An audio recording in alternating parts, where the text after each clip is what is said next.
Order number 1, administration of oath. Order number 2, communication from the chair.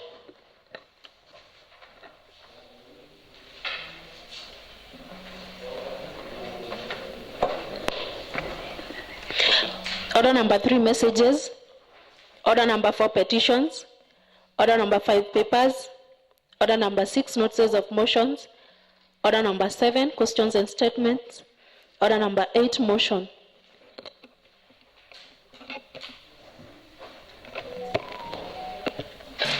Point of order, Honourable Speaker. Yes. I'm seeing the chair person for the motion number 8 is not in. I don't know if the vice chair can take over from there, or we can proceed to order number 9. Order number 9. Order number 9, motion. Honourable Speaker, I beg to move the following motion that pursuant to Standing Order 197, this County Assembly adopts the report of the Committee on Appointments on the vetting of Justice Minor, the County Executive Committee member for Administration, Public Service and Special Programs, and pursuant to Section 35 of the County Government Act 2012, approves the nomination of Mr. Justice Minor for the appointment of the County Executive Committee member for Administration, Public Service and Special Programs. Honourable Speaker, the Committee on Appointment came up with a report after vetting of the nominee Justice Minor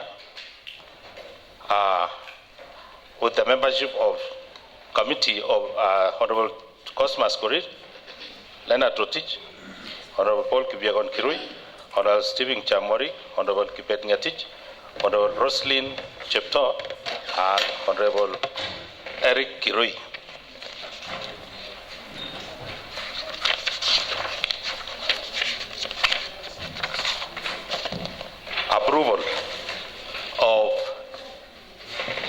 Approval hearing mini issues of consideration. The committee held a sitting on Wednesday, 11 December 2024 to deliberate on the approval hearings and noted the following. That the nominee had not notified the clerk of the County Assembly of his withdrawal from the approval process. That Article 192.2 of the Constitution, that His Excellency the Governor to nominate and with the approval of the County Assembly appoint members of the County Executive Committee. And 179 of the Constitution provides that the County Executive Committee member appointed under subsection 2B shall not exceed 1/3 of the members of the County Assembly. And then further, the committee required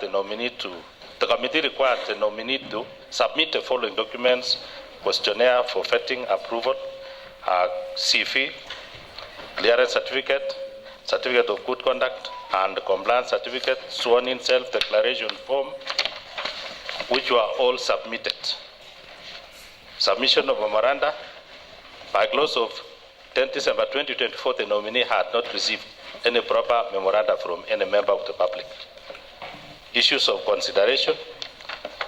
Conducting the approval hearing, the committee was guided with Article 72(3) A, B, and C, CAPC, and E of the Constitution, Section 35 of the County Governments Act. That guiding principles of leadership and integrity include section on the basis of personal integrity, objectivity, and impartiality, and selfless service based. In conducting the vetting process, the Committee on Appointment examined the nominee against the following criteria: academic qualification, employment record, knowledge of the relevant subject or role of county executive member, appreciation of the appreciation of the Constitution of Kenya 2010, the committee considered the provision of Section 35(2) of the County Government Act 2012, which said that the County Assembly shall not approve nominations that do not take into account not more than 2/3 of the 8th agenda representation of the nominee to the position of the county executive in administration, public service, and special programs appeared before the committee on 11 December 2024 at 10 a.m. Introduction. Date and place of birth. Nominee was born in 1978 at Cheboin, Longisa Ward, Bomet County. Academic professional qualification. The nominee has a bachelor's degree in English and communication from Moi University. He attended Sacho High School for his secondary education and Arekoriot Primary School for his primary school education. Employment record. Nominee joined public service as District Officer 1 in 2008 and was posted to Madoko, Pangale, and Malambala Division in Tana North District, Tana County. In 2013-15, he was posted to Mzambweni Sub-County in Kwale. The nominee was also served as County Executive Committee member in charge of administration and ICT from 2017 to 2019. On relevant experience and academic qualification, the nominee stated that since he served previously in the same docket for 18 to 19 months, he learned a number of things that will assist him in the delivery of service in this docket. He also stated that he is familiar with a number of policies and legislations that he participated in their enactment. Then with the County Assembly, among them was Bomet County Coordination of Government Functions Act. He believes he is still in place. The nominee also stated that he jointly with other staff and in collaboration with Kenya Security Industry, KIA, and other experts developed a training manual for enforcement officers at MISMIS. A question on Governor's Manifesto. The nominee stated that the Governor's Manifesto on the department includes digitization of payroll, recruitment of more staff, for instance, the sub-ward administrators, currently those in service. On the strategies that he would use to realize should this is, if approved, the nominee stated that he shall conduct public participation so as to obtain enriching views. Areas of concern.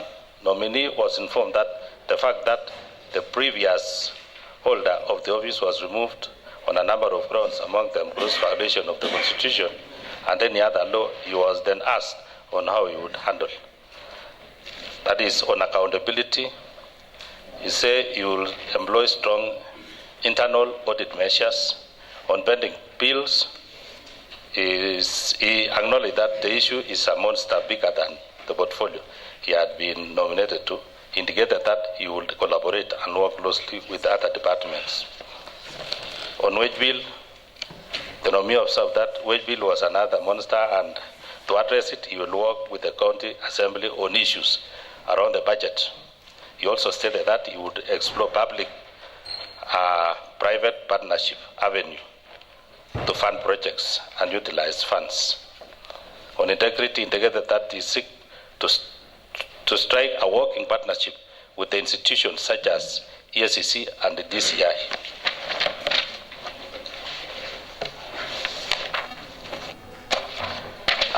On committee observation on integrity and other key areas of vetting, after vetting exercise, the committee made the following observations regarding the nominee. Integrity of the nominee. The committee observed the following with regards to documents submitted by the nominee. document, national identification card, passport. The nominee submitted his national ID card confirming that he is a Kenyan. KRA, the nominee submitted the KRA tax compliance certificate. Higher education loan support, the nominee submitted a valid help clearance certificate indicating that he had repaid his help loans in full. Clearance from EACC, the nominee submitted a sworn self-declaration form to EACC as required under the leadership and integrity. Police clearance, the nominee submitted a valid police clearance certificate. And clearance from audit reference bureau, the nominee submitted a valid CRP clearance. County Assembly vetting questionnaire, the nominee submitted a duly filled questionnaire received by the Office of the Clerk on 5th December 2024. Other key areas on vetting of the nominee, the committee observed the following with regards to key areas of vetting. Academic qualification, the committee noted that the nominee holds a bachelor's degree of communication and English from Moi University. Communication and presentation from relevant to the portfolio which he was nominated. Work experience as it relates to the position. The nominee has more than 10 years of experience in public administration, having served previously as County Executive Committee member, District Commissioner, and as District Officer. Professional skills and technical skills. The nominee demonstrated administrative skills in public service, having served as at senior position in public institution. The committee observed that the nominee exhibited great understanding of public service and staff management and remuneration and public resource management. Additional skills as per the position applied. The nominee demonstrated a good communication and problem-solving skills. Knowledge on the laws of Kenya and the guiding principles, example, the Constitution of Kenya 2010, the devolution laws, Vision 2030, etc. The nominee was conversant with the relevant laws of Kenya and the county government. He also demonstrated understanding of the relevant policies and the function of Department of Administration, Public Service, and special programs. Leadership and integrity as per Chapter 6 of the Constitution satisfied the requirements as per Section 53(3)(c) of the County Governments Act 2012. Decision-making and problem-solving skills.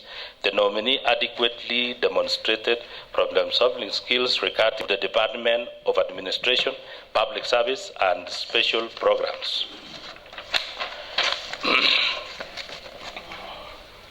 Committee findings. The committee, having observed oral submission by the nominee and the documents submitted to it, made the following findings: that the nominee meets the requirement of Chapter 6 of the Constitution on leadership and integrity, having obtained clearance from the following statutory bodies: the Kenya Revenue Authority, the Directorate of Criminal Investigation, and the Higher Education Loan Board. Point of information, Mr. Speaker. What is it, Honorable Dennis? Mr. Speaker, we have the report in our gadgets, so I was suggesting that the Honorable Majority Leader will read us through the observation, and so that we move faster. Thank you. I believe he is almost done. Thank you, Mr. But Speaker. in subsequent reports, just read the recommendations of the committee. Thank you, Because Mr. already Speaker. it has been shared with all the members. Sorry, thank you. Since for the first one, I would have put the observation and commitment. Appointment of Mr. Justus Minor as the County Executive Committee member for Administration, Public Service, and Special Programs. Honorable Speaker, having taken the nominee through this competitive process, the nominee actually was able to that he has the capacity to be appointed to this docket. I therefore request Honorable Changmori to second. Thank you, Mr. Speaker. Thank you, Honorable Speaker. And first, let me take this opportunity to welcome the public who are in Kalari, more so from Longisa, we have come in solidarity with Honorable Maina. Honorable Speaker, we want to thank the committee, the Honorable Majority. I stand to second the motion for approval of one Justice Maina. Justice Maina, as you have heard, is one of our member from my ward that I represent, and also he has shown in the public during his time when he was at home that he works in so many charities assisting some students. He's one of the board chair of one of the schools, primary schools called Cheboin, and he has done a lot in my ward. I stand, Honorable Speaker, to say to second and I this House to support and approve Honorable Maina. Thank you. Thank you very much, Majority Leader, for moving the motion, and also Honorable Changmori for seconding that motion. However, before I proceed to put with the motion, we have members of the public at the public. Ronald Ngetich. Ronald Ngetich. Joyce Kirui. Geoffrey Langat. You are supposed to rise. No putting up hands while at the chamber. Geoffrey Langat. You rise, brother, or else I'll send you out if you don't respect this house. Langat Nelson, Koech Nicholas, Kiprotich B, Alex Rono, Rotich Gilbert, Shadrach Ngetich, Brian Ngetich. Thank you. Emily Cheriot,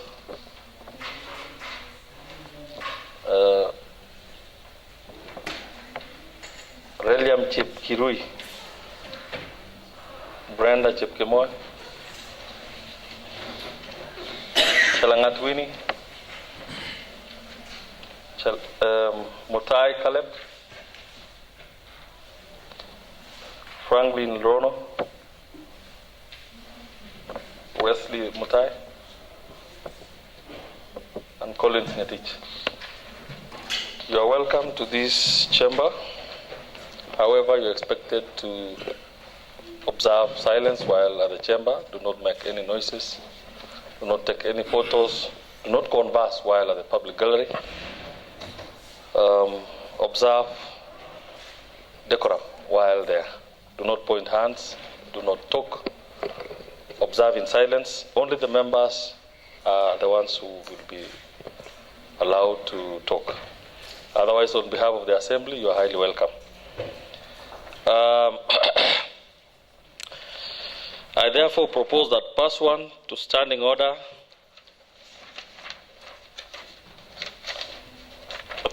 Standing Order 197, this County Assembly adopts the report of the Committee on Appointments on the vetting of Mr. Justus Maina, the County Executive Committee member, nominee for Administration, Public Service and Special Programs, and pursuant to Section 35 of the County Government Act 2012, approves the nomination of Mr. Justus Maina for appointment as the County Executive.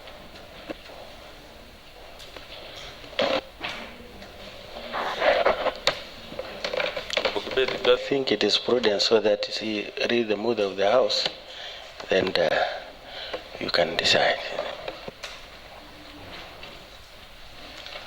All right. I did not read the mood, but I've observed the mood.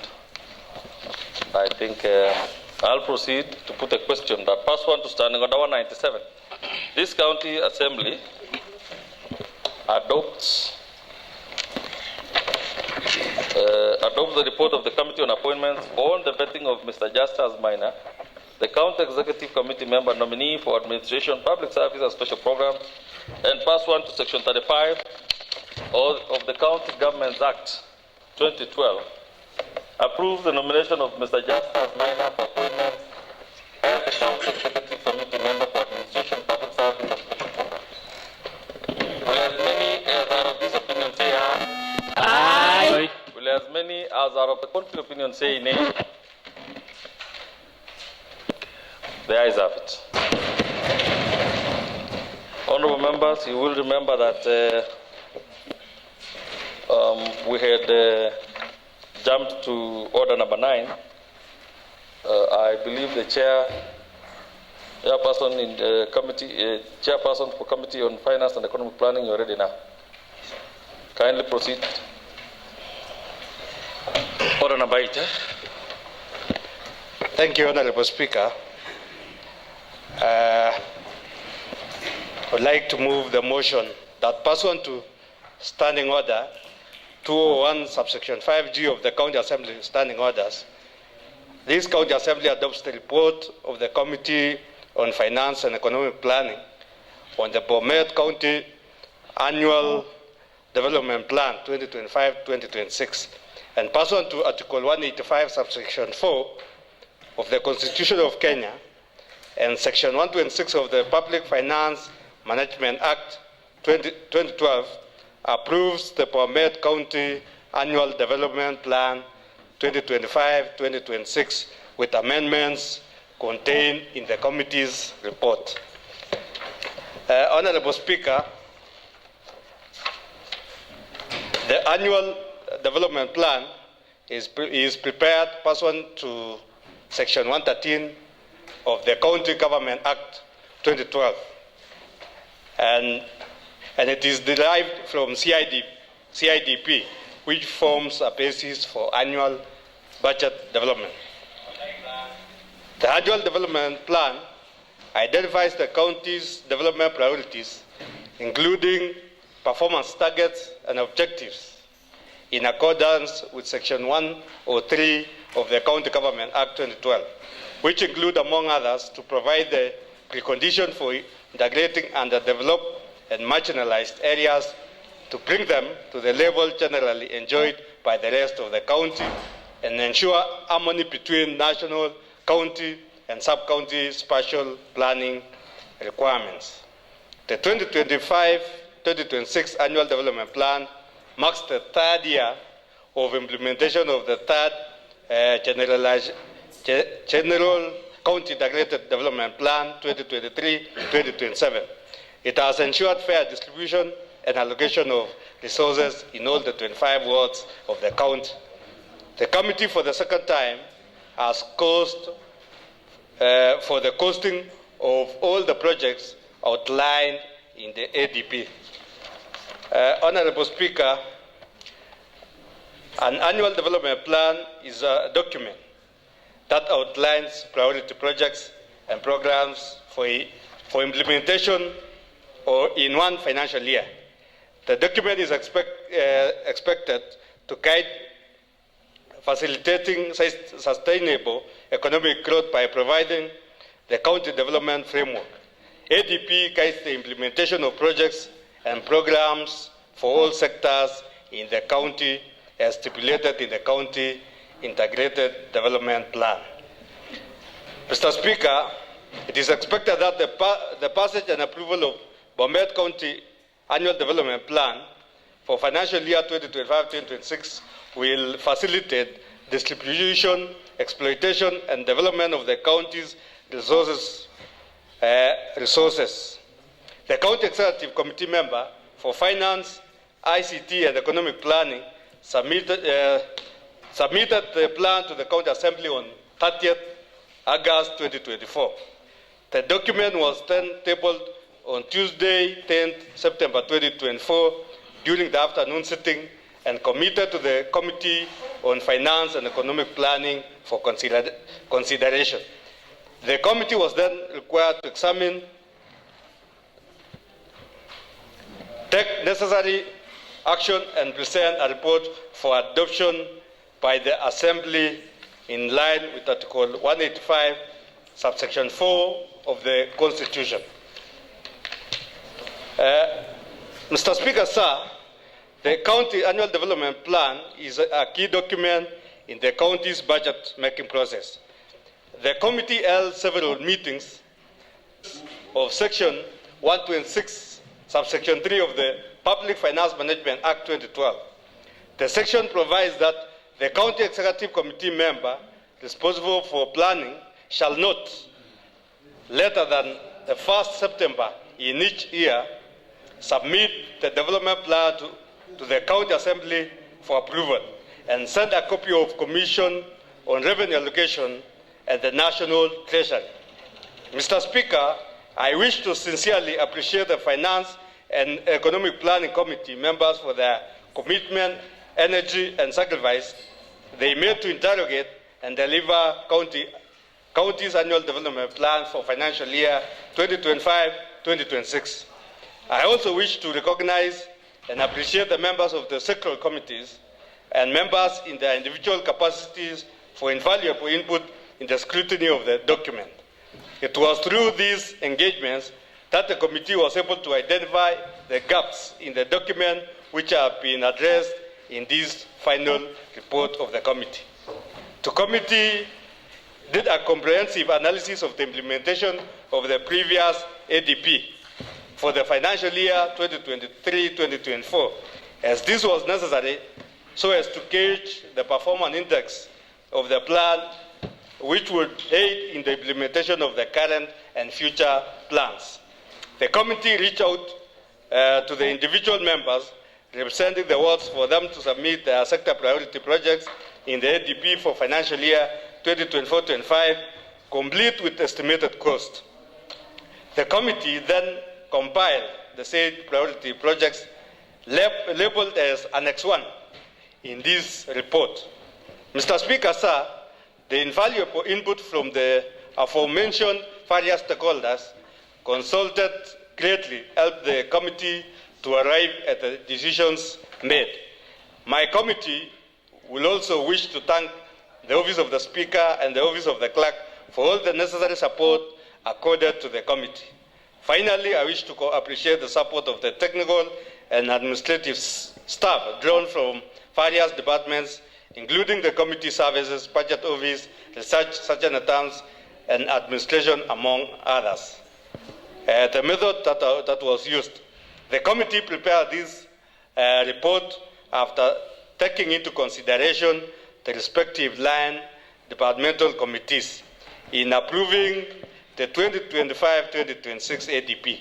The committee ensured that the listed programs and projects, including the flagship and transformative projects, were in line with those provided in the County Integrated Plan CEIDP 2023-2027. Public participation. Members of the public were invited to attend a public participation forum, which was held on Thursday, 21st November 2024, at the County Assembly grounds. This event, however, received little attention, and few members of the public attended. This was done to give effect to Article 196 of the Constitution of Kenya 2010 and Section 87A, B, and 115(1)(b), 2 and 4 of the County Government Act 2012. This forum was held to ensure that any comments and views of the members of the public and stakeholders were considered prior to the approval of the plan. Honorable Speaker, this report was appended by the members of the committee. And on the compliance assessment, number one, the submission of the annual development plan by 1st September every year. On that, we gave them 5 out of 5, which is 100%. The document was submitted on 30th August in compliance with the legal requirements. Additionally, an annexure outlining the projects to be implemented during the period was also submitted. Point of information, Honorable Speaker. Whom do you want to inform, Honorable Member? The whole House. Okay, as you are aware, we already have the report in our gadgets. I'm requesting that the member go straight to the recommendation.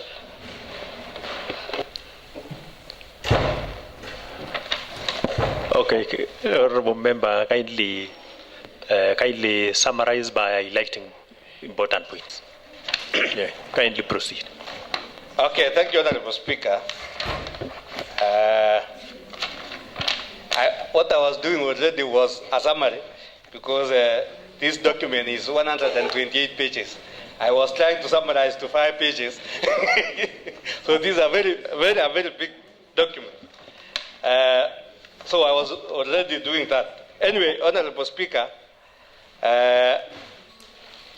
upon scrutiny, analysis, findings, and observation of the Committee on Finance and Economic Planning on the submitted County Annual Development Plan for financial year 2025-2026, the committee recommends as follows: that the County Executive Committee member for Finance, ICT, and Economic Planning should publish and publicize the County Annual Development Plan as per Section 126(4) of the Public Finance Management Act 2012. That County Executive Committee member for Finance, ICT, and Economic Planning should submit alongside the ADP minutes from public participation forums and a memorandum or any record whatsoever to show other stakeholders input and consideration in documents. Number 3, while formulating the county fiscal strategy paper to be submitted in February 2025, the County Executive Committee member for Finance, ICT, and Economic Planning should comply with the approved ADP 2025-2026 and limit itself to the resource envelope.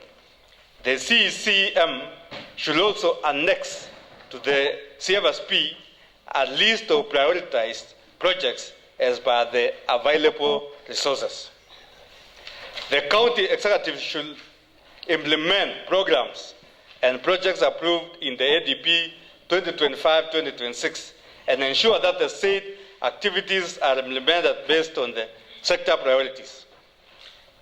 The County Executive should ensure that programs and projects are implemented fairly across all the wards to ensure a holistic development of the county as envisaged under the default governance principles.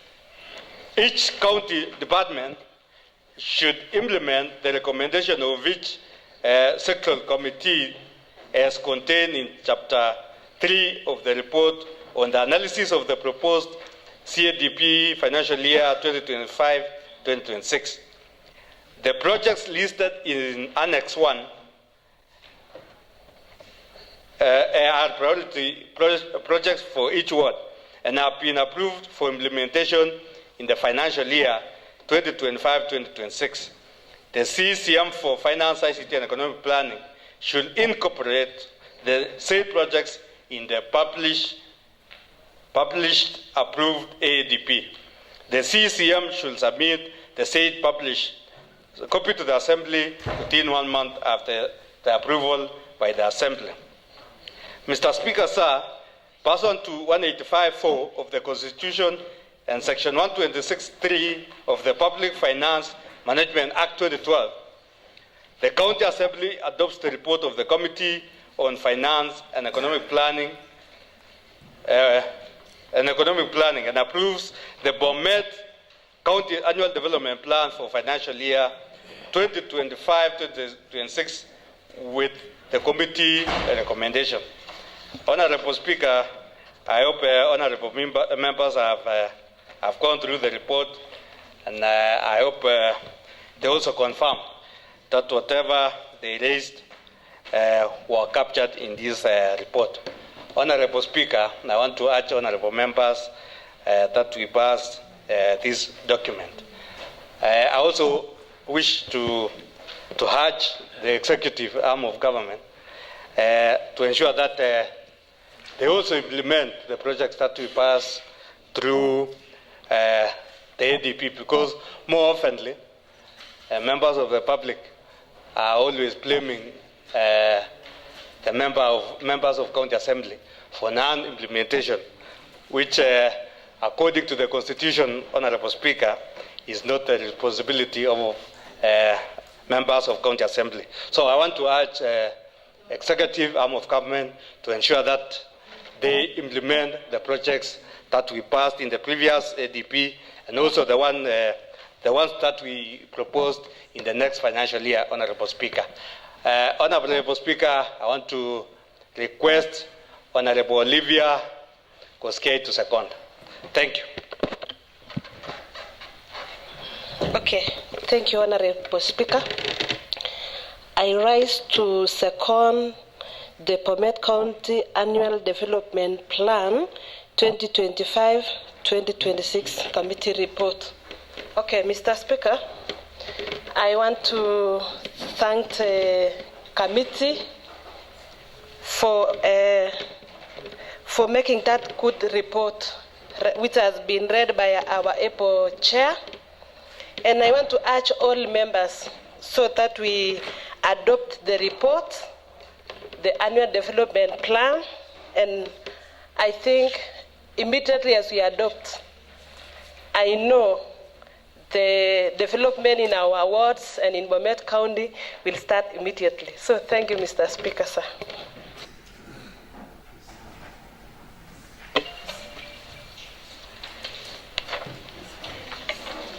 Okay, thank you, the motion mover and the seconder.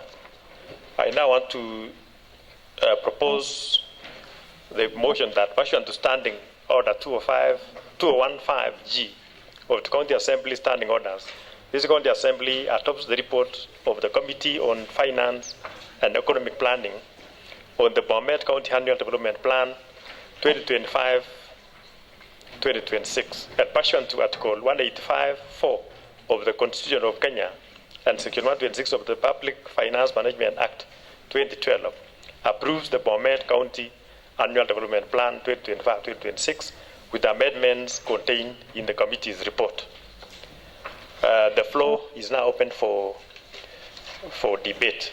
And before that, let me recognize the other members in the public gallery who are Kiplangat Koros, Richard Sikei, kindly rise up. Leonard Pate, Kiprotiji Agon, Hilary Korir, Gibson Koech, Ruben Kirui, Leonard Pate, Aaron Cherujo, Peter Korir, Hilary Kipronopi, Kilpat Kiprotich. Yeah, let me welcome you, that you are highly welcome to follow the procedure of the Hawkers House. You will be required to follow the proceedings in silence as you make observations. That is welcome so much. The floor was open for debate.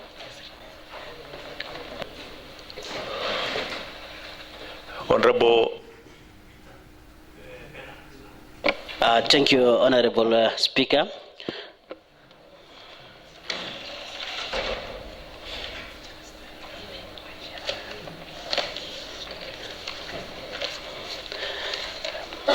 Welcome back, Right Honorable Speaker. As you were coming in, I was just trying to contribute to this motion. Let me thank the Committee of Finance for having come with this report of ADB.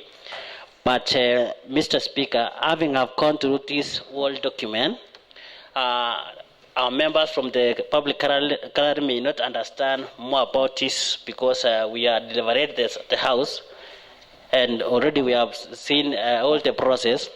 If reading the most of this House, Mr. Speaker, kindly, if you can put a question for us, it will be of important because the members of the gallery is in much waiting for the second session, Mr. Speaker. Thank you.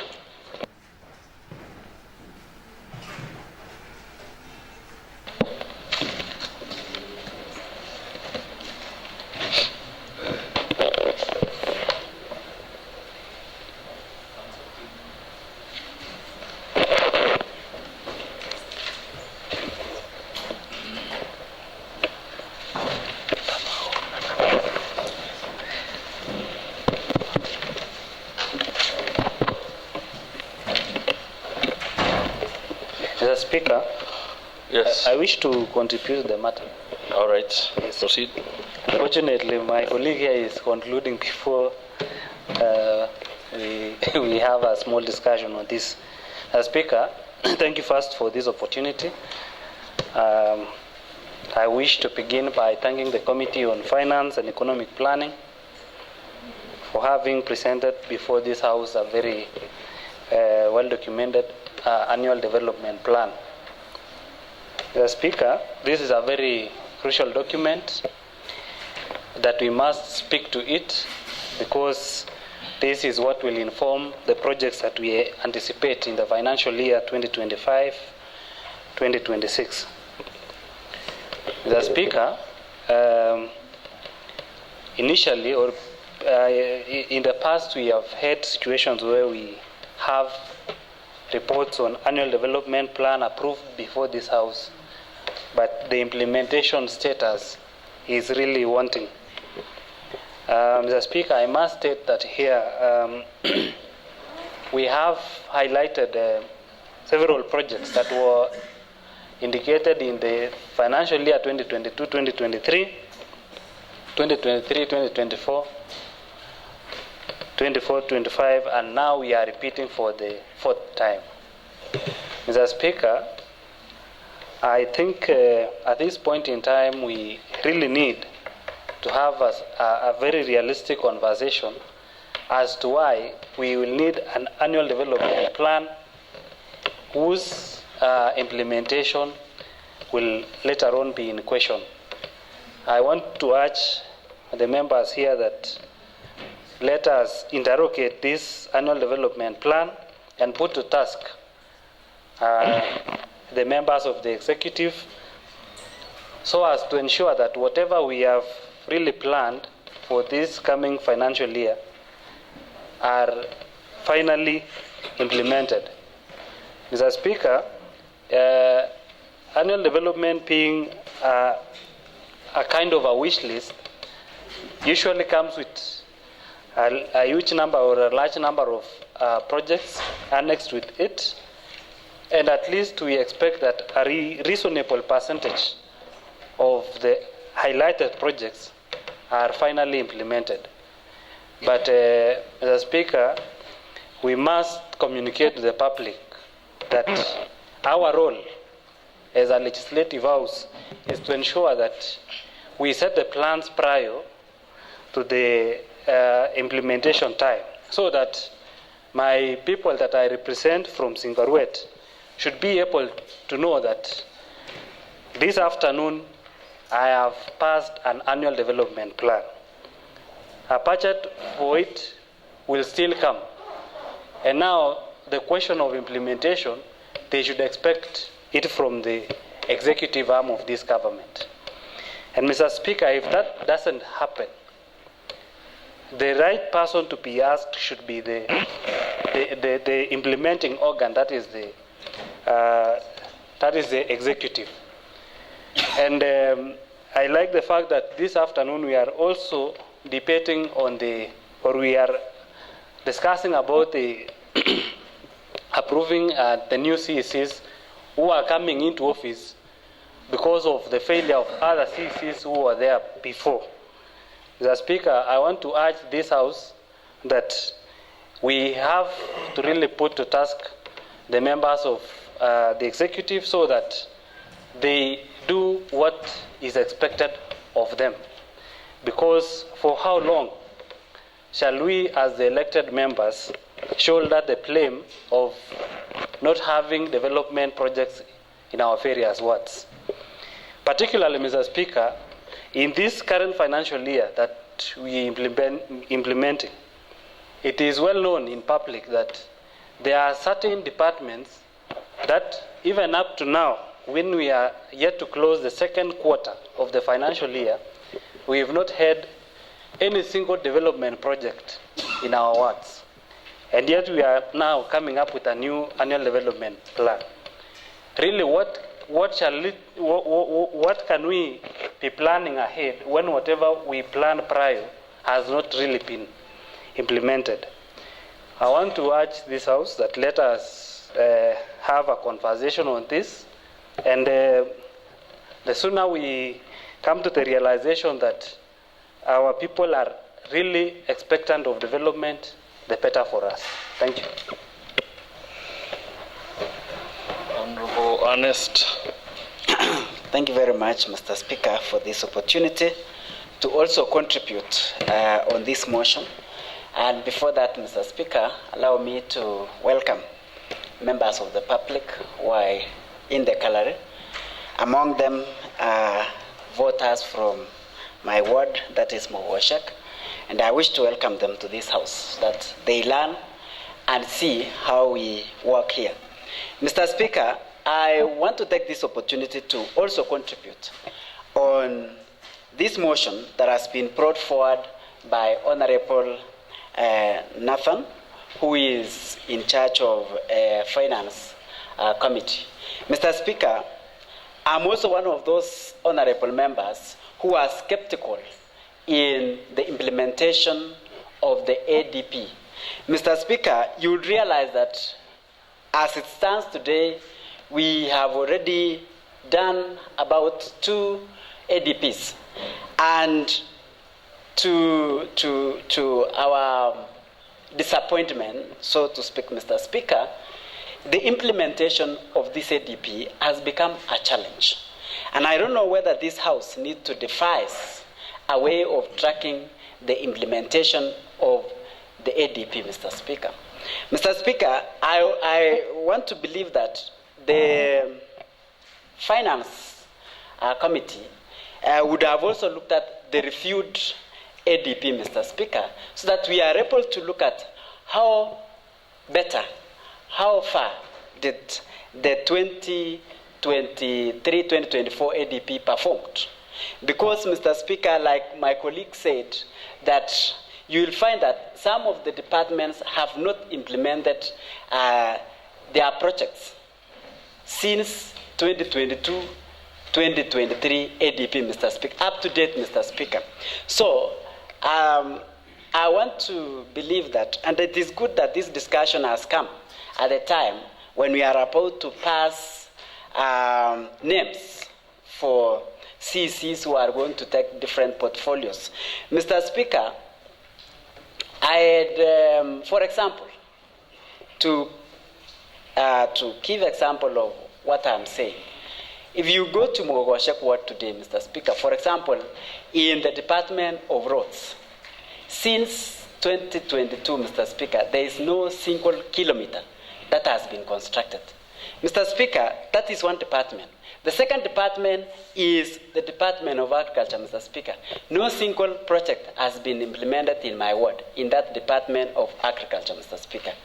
That is why, Mr. Speaker, as we speak today, it beats logic for us to continue doing the rituals of passing the ADP while the implementers are not keen to implement.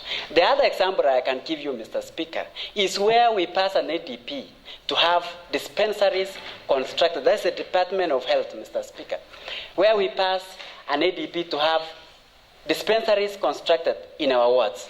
It is in the spirit of this devolution, Mr. Speaker, that we devolve the health sector even to the level of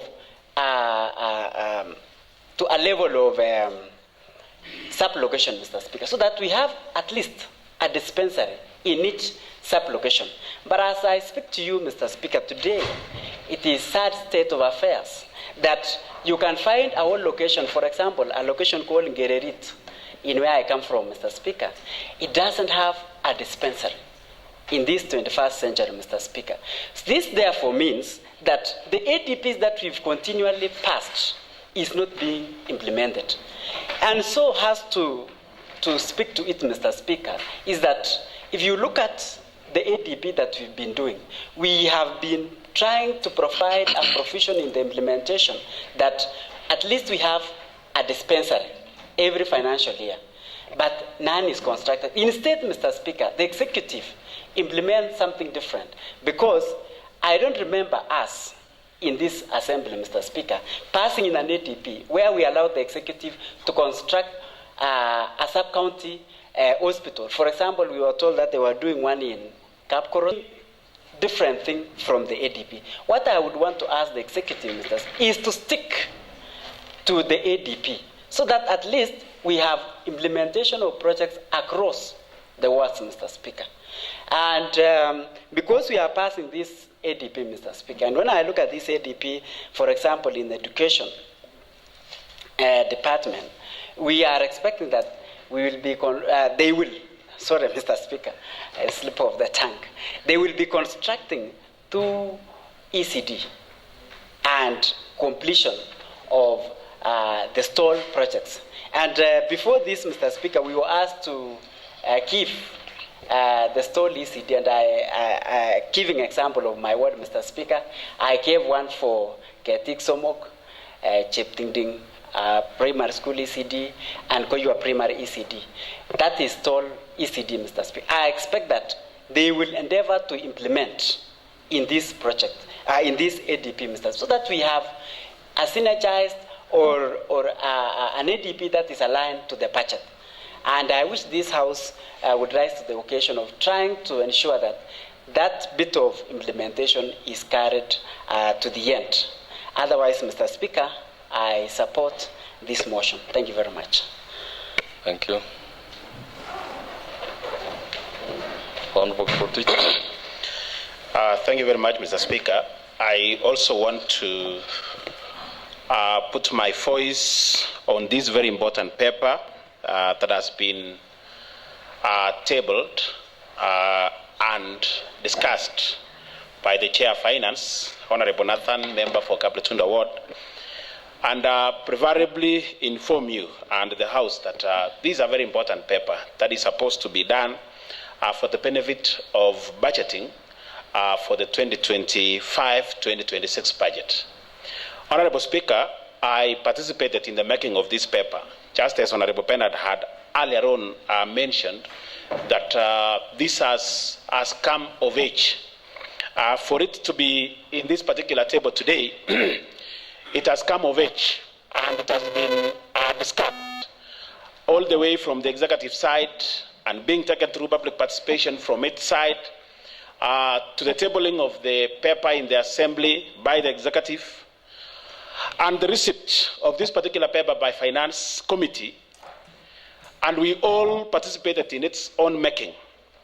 I want to say that by this time, the Honorable Chair of Finance, Honorable Nathan Kibet, had already shared with us this paper, and we have gone through it, albeit a very minimal corrections from some of the honorable members, depending on what was captured in their own words.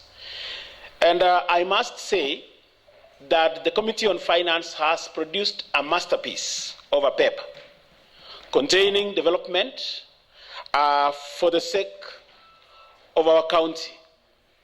And Mr. Speaker, joining my colleague, Honorable JK, where he posed that, and we have always said, that if this is only going to lie in the shelves, then achievement is not going to be realized. There is only one item that I got from his line, saying that there is no development that has been seen in our wards. Mr. Speaker, it may not be the case for all of us, for all the wards. And we want to say that if nothing has been seen in his ward, then the executive needs to check on that. And preferably, Honorable Josephat should also liaise with relevant committees. If it is the Committee on Roads, let us check that it covers all the wards, so that we don't say that it has not been seen anywhere within the county. Honorable Speaker, I was just noting that Honorable Nathan Kibet, if he will still remain to be the Chair of Finance, then preferably we still have one more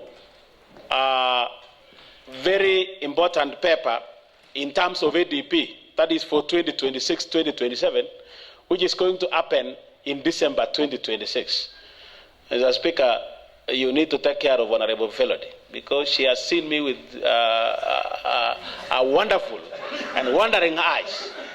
You know, she's wondering, is it true that we are almost leaving? And it is true, Mr. Speaker. Actually, I was coming to that we are still remaining with one that one more ADP, so to say. And maybe the fear of Honorable Josephat Kipkirui from Singapore is actually real, and we are supposed to go by it. Time is moving very fast, and we need to use the remaining time prudently and development-wise. Mr. Speaker, I support the motion.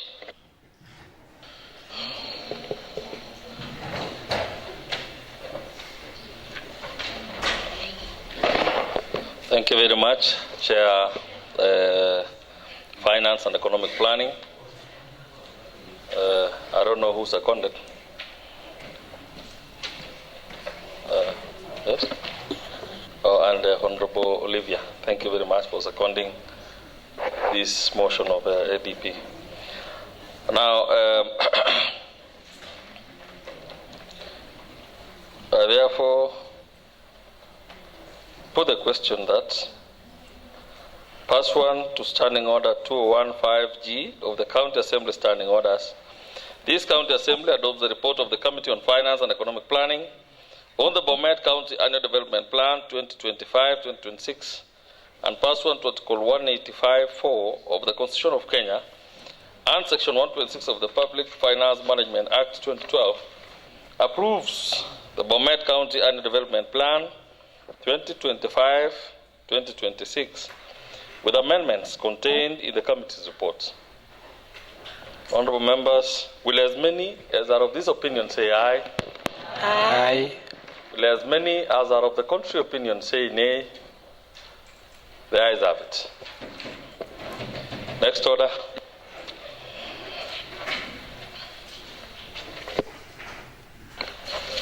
Order number 10, motion. Honourable Speaker, I beg to move the following motion that, pursuant to Standing Order 197, this County Assembly adopts the report of the Committee on Appointment on the vetting of Mr. Ngeno Bernard Korir, the County Executive Member, nominee for Economic Planning, Finance and ICT, and pursuant to Section 35 of the County Governments Act 2012, approves the nomination of Mr. Ngeno Bernard Korir for appointment as the County Executive Committee Member for Economic Planning, Finance and ICT. Honourable Speaker, since honourable members have the information on the report on their soft copies, I'll go straight to the committee observation. After vetting exercise, the committee made the following observations regarding the nominee. On observing the following with regards to documents submitted to by the nominee, document 1 is national ID. The nominee submitted his national ID for confirming that he is a Kenyan. KRA, the nominee submitted valid KRA tax compliance certificate. Higher loans board, the nominee submitted a valid health compliance certificate. Clearance from ESCC, the nominee submitted a sworn self-declaration form to the ESCC. Police clearance certificate, the nominee submitted a valid police clearance certificate.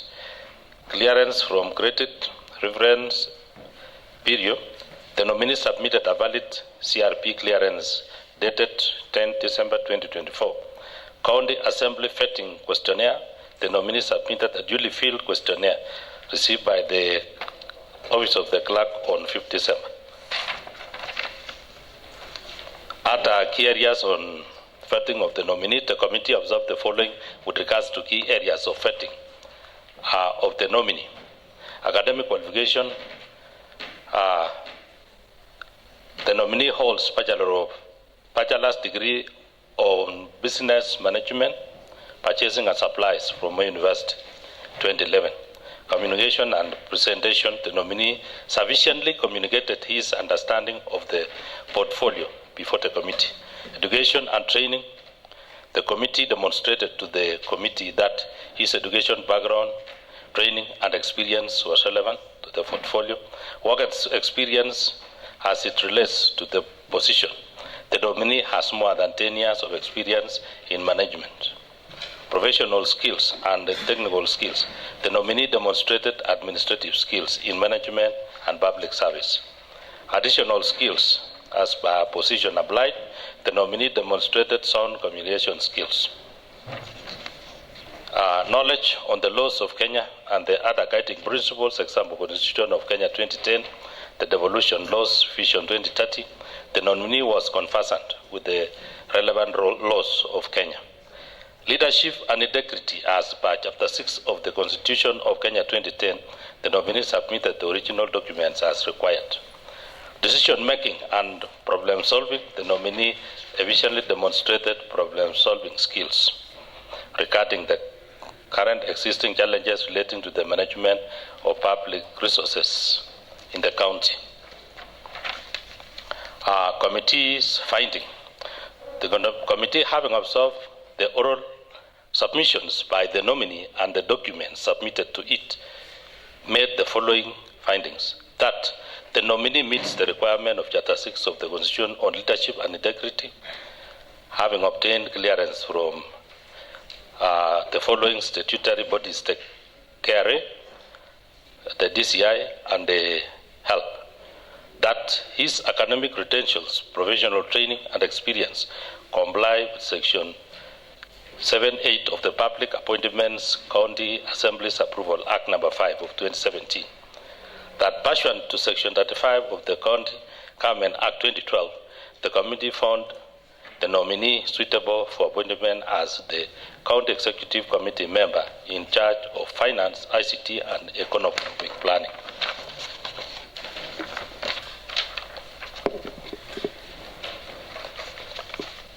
At the end of the vetting process, the committee made the following summary.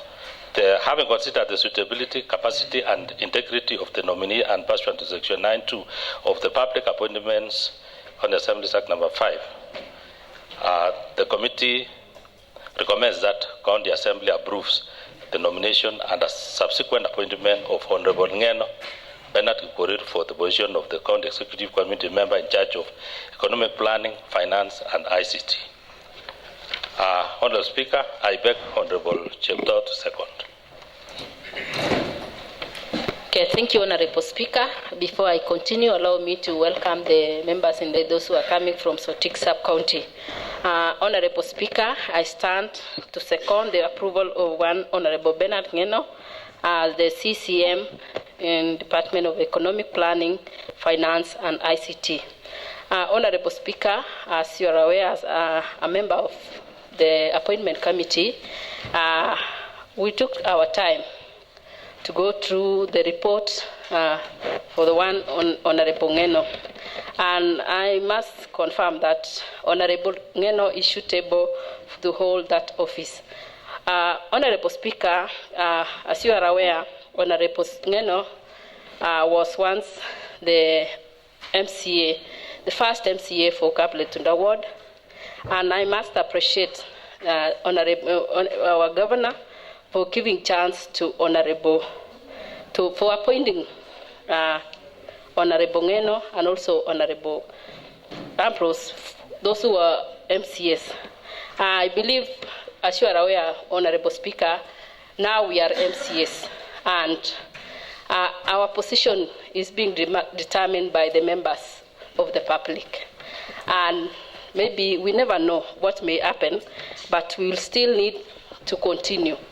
For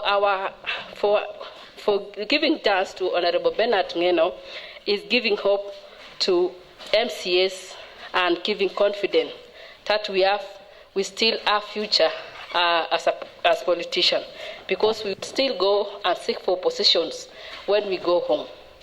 Because we'll need appointments, we'll also go for other big positions.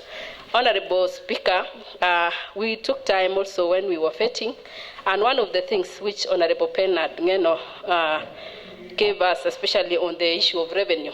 As you are aware, Honorable Speaker, Bomet County has a big challenge, and especially in local revenue. When we came, we realized that we were able to collect only 210 million in the first financial year, that is 2022-2023. He cited the county of Homa Bay Sergeant at Arms, kindly, there is some noise from outside. Honorable Ngeno cited on the county government of Homa Bay, where we were in the same path when we came in 2022. But at the moment, they are able to collect 1.2 billion, while we are still stuck in 200 million in Bomet County. So I believe, since he has given us the way and given chance, I believe he will be able to ensure that we are able to increase the revenue, local revenue in Bomet County. Another thing, Honorable Speaker, is that we as the committee, we were able to give the public time to submit their memorandum. And as the close of the business on 10th December, that was the last day when we were expecting them to give us the memorandum, and there was any proper form or any member of the public contesting or supporting the suitability of the nominee. So that means even the public did not have any issue with Honorable Bernard Ngeno. So I must say, we are really, I want to urge on honorable members that we support and give him chance to prove his ability. I second. Thank you. Thank you very much. Majority Leader, who has moved the motion, and also the seconder of the motion, Honorable Roslyn Cheptoo. I therefore propose that pursuant to Standing Order 197, this County Assembly adopts the report of the Committee on Appointments on the vetting of Mr.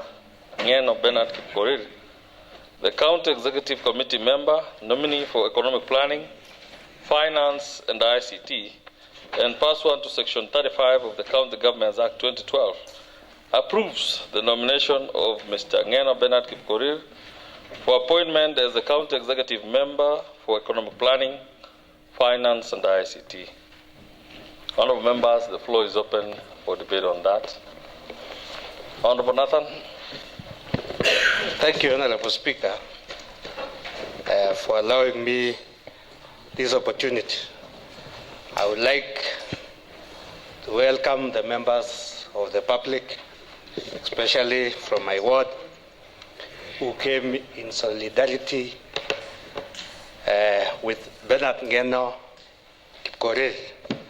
Honourable Speaker, I will start by thanking His Excellency the Governor for considering Bernard Ngeno for this position of CEC in charge of finance. Honourable Speaker, I will also wish to thank the appointment committee for the work that they did. They have gone through the report, and the report is positive, so I want to thank the committee for coming up with such a good report. Honourable Speaker, I have known Bernard Ngeno Kipkorir since 2012, when he was elected as the first MCA, or the first member of County Assembly, under this constitution. Honourable Speaker, by then he had just cleared university, and he was elected when he was still a young man. Honourable Speaker, when I grow up as a person, I will also wish to be a CEC in future, Honourable Speaker, when I grow up. And so, Honourable Speaker, what I mean is that by him being a CEC, it also gives us an hope that is future. Honourable Speaker, during the first days of the late Governor Joyce Lavoso, Ngeno Bernard was also CC. I think he was even given two. He was acting in another one. He was the CC in charge of trade, and he was also acting in the one for youth.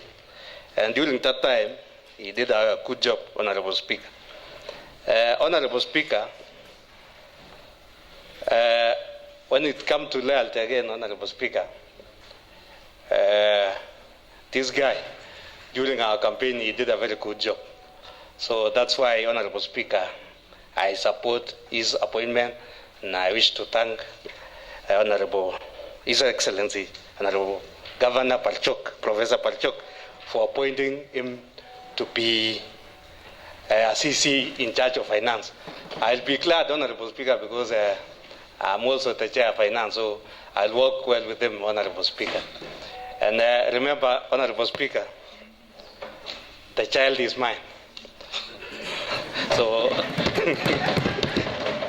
so as the mother, as the mother of the child, I urge all the honorable members that we support. Thank you.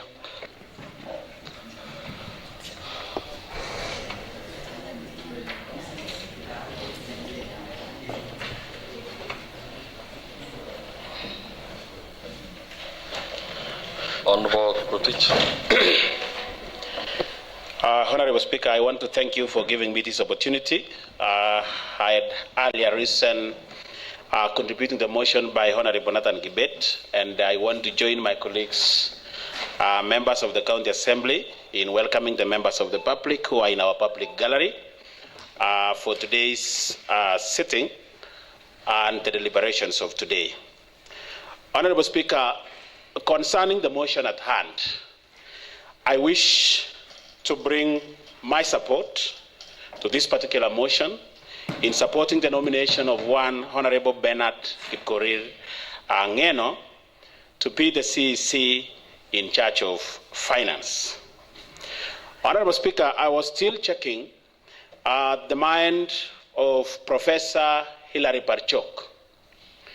And in his own wisdom, Professor Hilary Parchok gives us an opportunity to know that he respects the Assembly and he respects the members of the Assembly.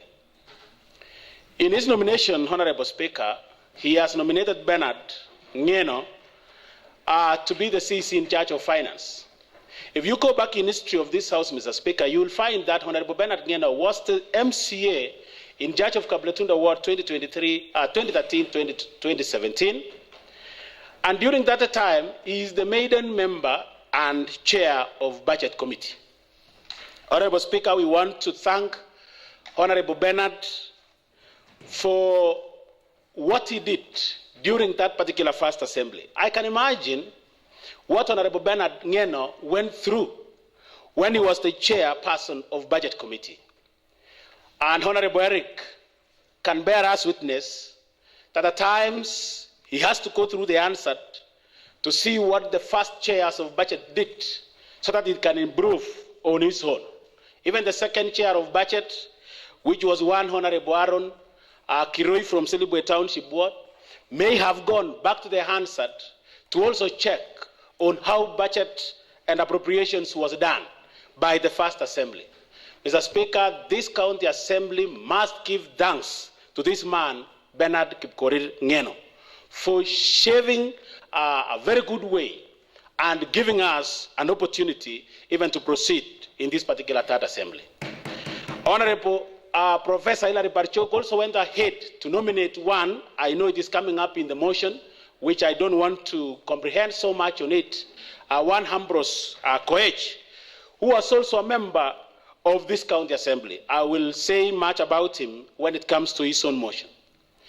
Honorable Speaker, we also want to believe that the coming governors are also going to give this particular assembly the respect that they deserve in nominating more members to be in charge of CECs in the coming governments. And Mr. Speaker, Honorable Parchok has done a very good work in paving the way and setting a very good example for all of us to follow even in future. Honorable Speaker, I was going through the answer of the first assembly and the second assembly. Honorable Speaker, the second assembly had Honorable Bernard Ngeno being a CEC in charge of trade, energy, tourism, investment, and industry that the majority leader has read in the report of the Appointments Committee. Mr. Speaker, he was also the CO in charge of youth gender, and sports. Honorable Speaker, going back in history, allow me to thank the Committee on Appointments because they have done wholeheartedly approving this individual called Bernard Ngien. Mr. Speaker, if there was an iota of doubt, we could have seen it in the report. Mr. Speaker, we are seeing a very clean report. And despite the fact that the Swahili people said, hakuna mkamilifu, asiyekuwa na dosari. Mr. Speaker, the Appointments Committee, which you chair, has given us a masterpiece of a report and removed all the blemishes from this individual, called Bernard Ngien. That is to say, he defended himself very well during the vetting process.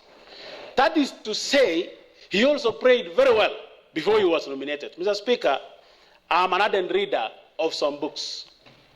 I don't remember one where I read a story of a mother who was driving down a very busy street and was attending a very important meeting. This woman, Mr. Speaker, prayed to God that, oh Lord, kindly provide me with a parking space.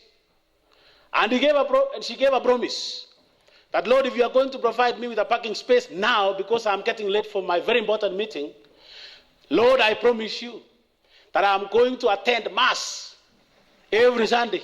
Mr. Speaker, thank God you are a Catholic and you understand what the importance of what Mass is. And she gave the second promise that, Lord, if I'm going to get a parking space for this, I'm going to leave wine.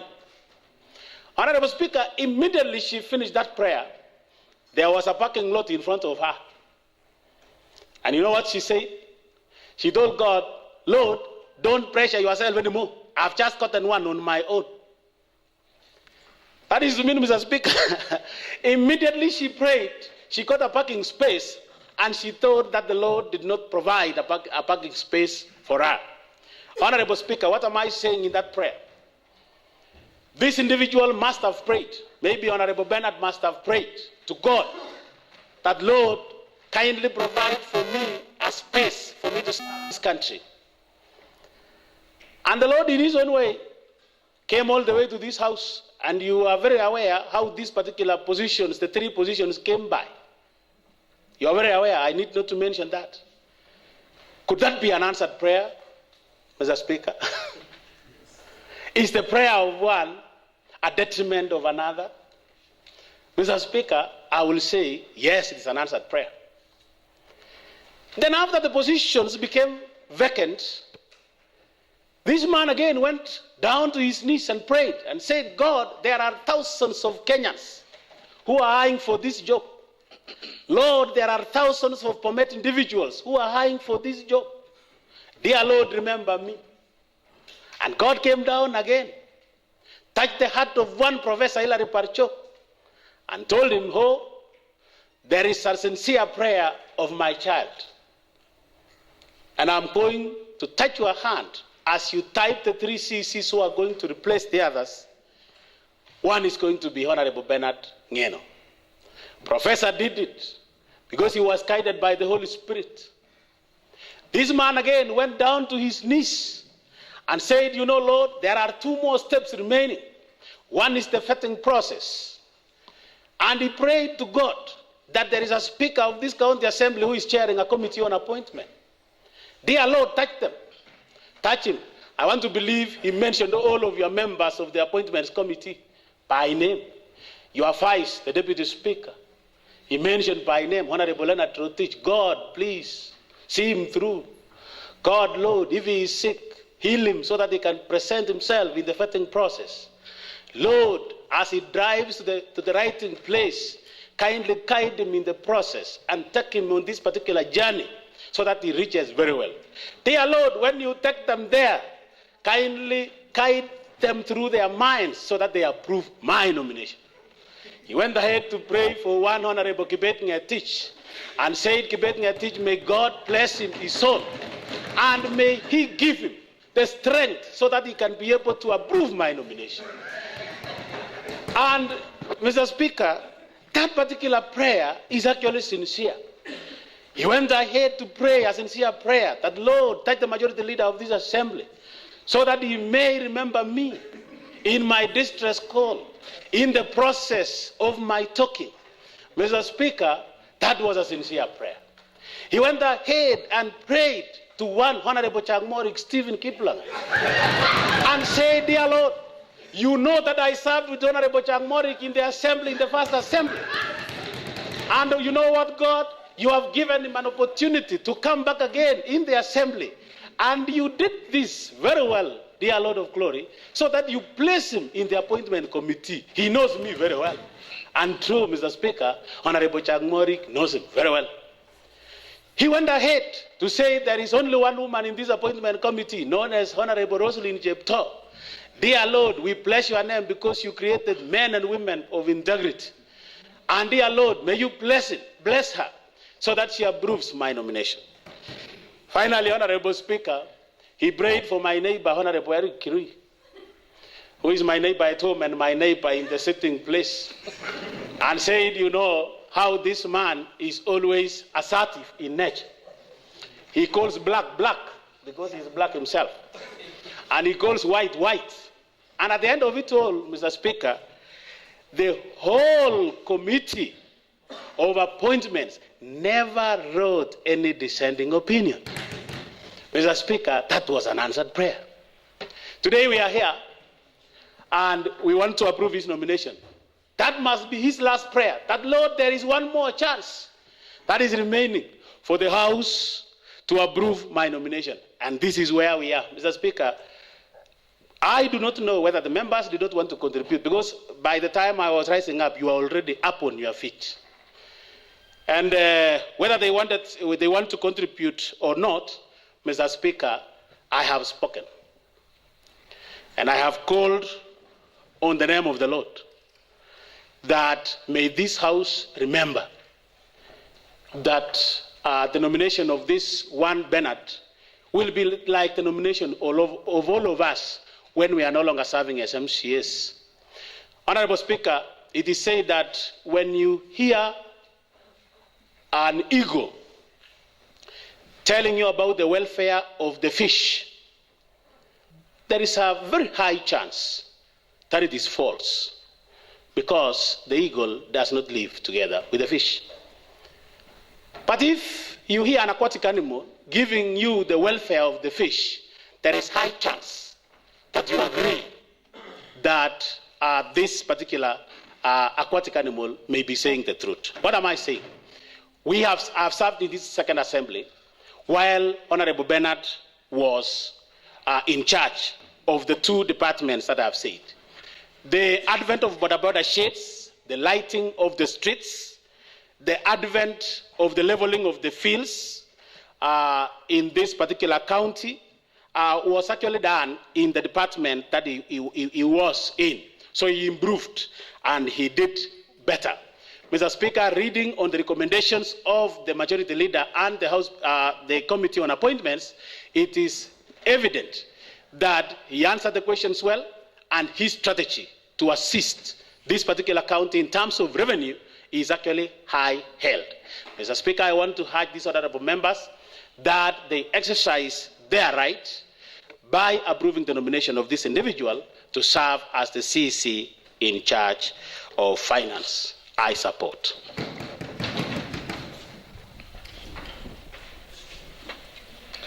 Thank you very much, all of you who contributed to this very important motion.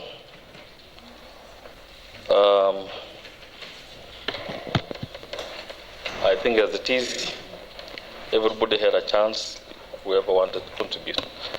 I'll therefore proceed to put a question that, pursuant to Standing Order 197, this County Assembly adopts the report of the Committee on Appointments on the vetting of Mr. Ngena Bernard Kipkorir, the County Executive Committee member nominee for Economic Planning, Finance and ICT, and pursuant to Section 35 of the County Governments Act 2012, approves the nomination of Mr. Ngena Bernard Kipkorir for appointment as a County Executive Committee member for Economic Planning, Finance and ICT. Honorable members, will as many as are of this opinion say aye? Aye. Will as many as are of the contrary opinion say nay? Nay. Which one is which? I serve it. Nay. I serve it. I'll repeat again.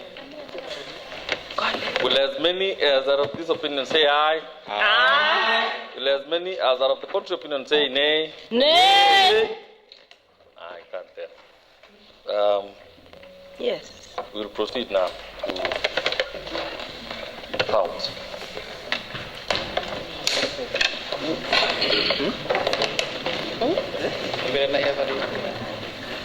Yeah, I serve it.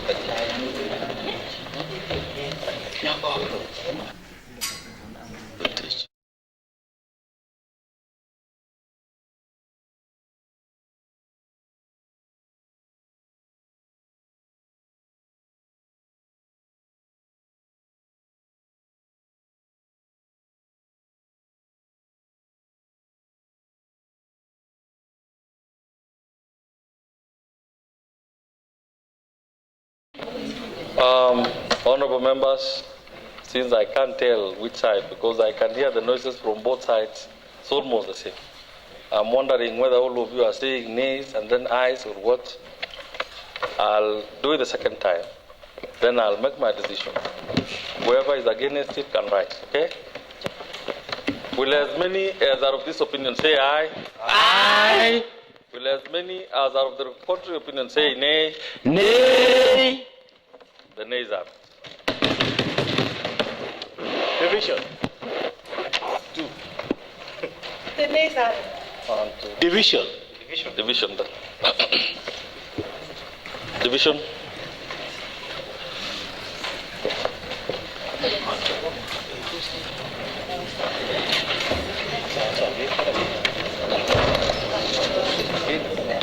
Division bell to be rung.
Mr. Speaker. Honorable JK, are you the one? Yes. Okay. Mr. Speaker, I'm rising to seek clarification that are we painting this house as a house of bribery, Mr. Speaker? Because, Mr. Speaker, Point of order, Mr. Speaker. Point of order. Point of order. Point of order. Point of order. Point of order, Point of Mr. order. Speaker. Is it Who has been bribed? who has been bribed by this? Mr. Speaker, No, can we talk? Honorable members. Substantiate what you have just said. Who has been bribed? Honorable debate. Point of order, Mr. Speaker. Yes. Mr. Speaker. Honorable debate. I've not given you the chance to talk. But someone can say that. Kindly observe decorum. Only after Honorable Olivia, I'll throw you out. Mr. Speaker, I don't know this person as an individual, Mr. Speaker. Substantiate your But statement. I said, are we painting? I'm asking a question. And this is the reason, Mr. Speaker. It cannot be those people in the appointment committee who signed against this report are the ones very, very quick to reject the report, Mr. Speaker. Mr. Speaker, it is Point of order, Speaker. Mr. Speaker. Point of order. And we are Honorable asking member. your chair Point of order. You to rule- substantiate. Yes. What do you mean when you Mr. say Speaker, this is what I mean. That I'm posing a question that are we painting the wrong picture of what really is our intention? How can we present a report, the Speaker, that does not have a dissenting opinion, only for the same people who have signed against it to be the ones in the front line opposing the same report? Point of order. That is my question. Point of order. Point of order. yes, Honorable debate? What's your point of order? Thank you, Mr. Speaker. I think my colleague can substantiate, not to elaborate, because I've just heard about corruption or whichever, bribes. So can he really substantiate? Because we cannot be sitting here and someone is just painting us in a bad light. I want to make my submission. Mr. Speaker, All of you, before Mr. Speaker, Honorable Mr. Speaker, before you rule, Honorable Jaffet, allow me to put Just this, what? Mr. Speaker. kindly be seated. I'll proceed with the process which I have started before.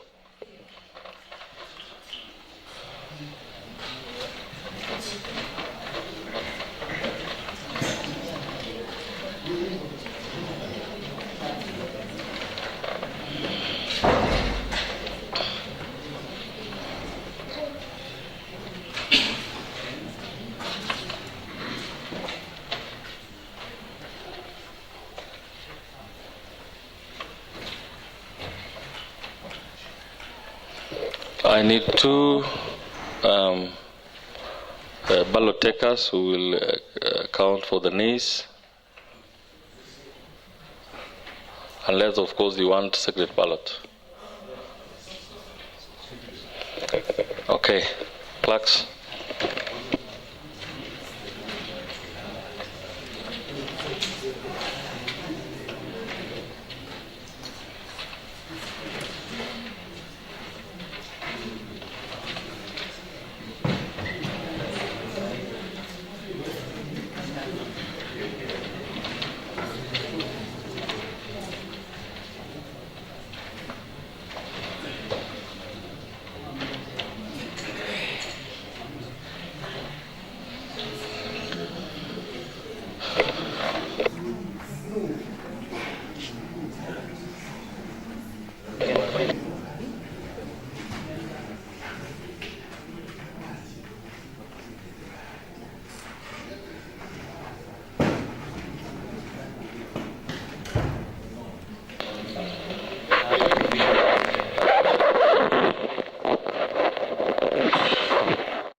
As I've been informed by yes,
Be seated. I've been guided, most especially because of the standing orders of this House. I want to draw your attention to standing order number 79, where it says, unless the Speaker, for the convenience of County Assembly, otherwise directs voting on a division, which we've all actually done here in the County Assembly, shall be by electronic voting. Then it says in number 2, when the Speaker directs that an electronic voting be taken, the division bell shall be rung for not more than 10 minutes, and the County Assembly shall proceed to a vote at the expiry of the 5 minutes, or such further time as the Speaker may, for the convenience of the County Assembly, direct. During the electronic voting, members shall cast their votes, pressing either yes or no. If it fails, then members will vote by either yes or no, and therefore secret ballots will not work. Therefore, I need 2 individuals who will count for the nays and the ayes.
Honorable Kibet. Honorable Kibet, this is a warning to you.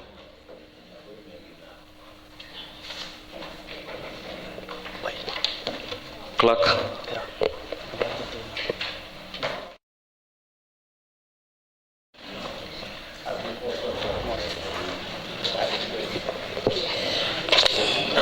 I therefore put the question that pursuant to Standing Order 197, this County Assembly adopts the report of the Committee on Appointments on the vetting of Mr.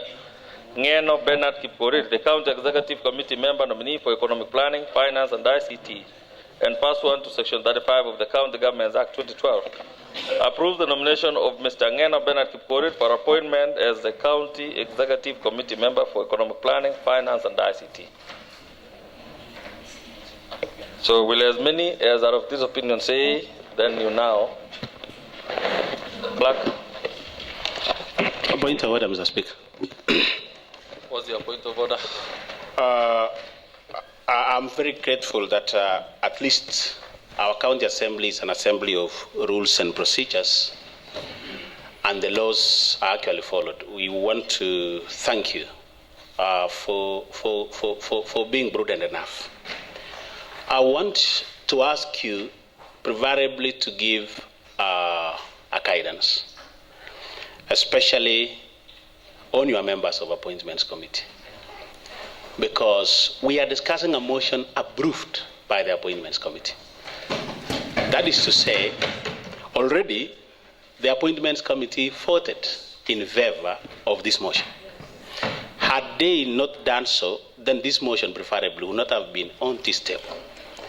Can you kindly then guide us as you have always done, prudently, with wisdom, what comes of the appointment committee, who have already voted in favor of this.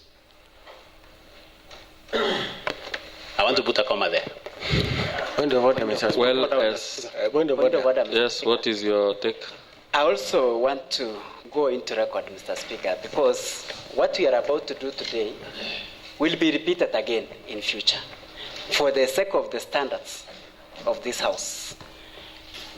What Honorable Kiprotich has said, we want your guidance. And what is the implication in a situation where the appointment has given a positive report? Your members, Mr. Speaker, in a situation where this member is voted against, does it amount to an impeachment of that CC before even he works? We want your guidance, Mr. Speaker. Honorable members, this was an exercise that is taking place. I've given my direction. All the members have the right now to make their decisions individually.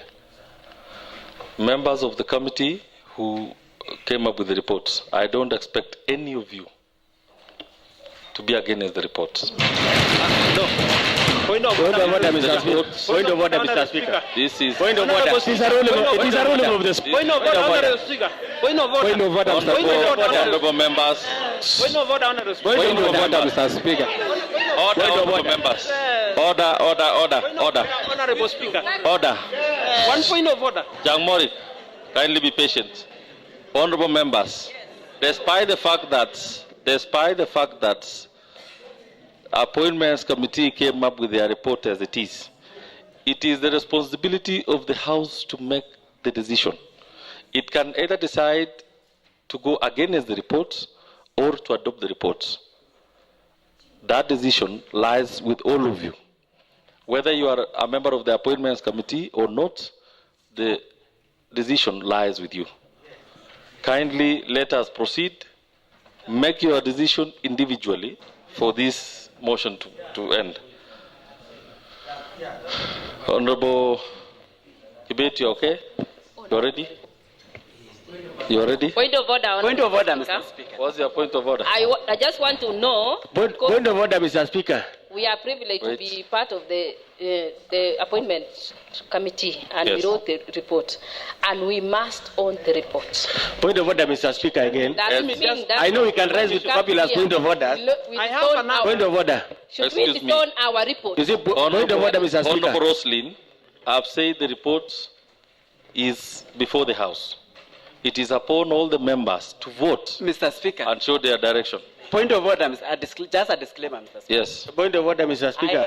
I heard you clearly, Mr. Speaker. Point of order, Mr. Speaker. You said you haven't given me the chance. Point of order. What is your point of order? Yes, you see, Mr. Speaker. Thank you, Mr. Speaker, sir, for giving me 2%. I know we can all rise with fabulous point of order. Protect me from Honorable Kibet. Kindly let him finish, then yes. you. Yes, Mr. Speaker. Mr. Speaker. Then you. Yeah. Mr. Speaker, yes. I'm not defending this CC. You know, this House is a house of standards, so that we don't keep doing the right thing and the wrong thing at the same time. I heard you well, Mr. Speaker. You said you don't expect your members of your committee to own the reports from the beginning. At this point, if they disown, Mr. Speaker, on what ground? What are the allegations? And in the report, they have indicated everything positive. If it gets here, Mr. Speaker, does it mean that what is going to happen is justifying what Honorable Cheke has said? There was a bribe. How do you change mind overnight? Point of order, Mr. When Speaker. you have had a positive report. Mr. Speaker, from your ruling, I expect your members, because you are the chair and they respect you, to abide by your word by saying, let us stand by the report, let the House decide otherwise, but let the members stand by the report. Point of order, Mr. Honorable Speaker. Debate, in a minute.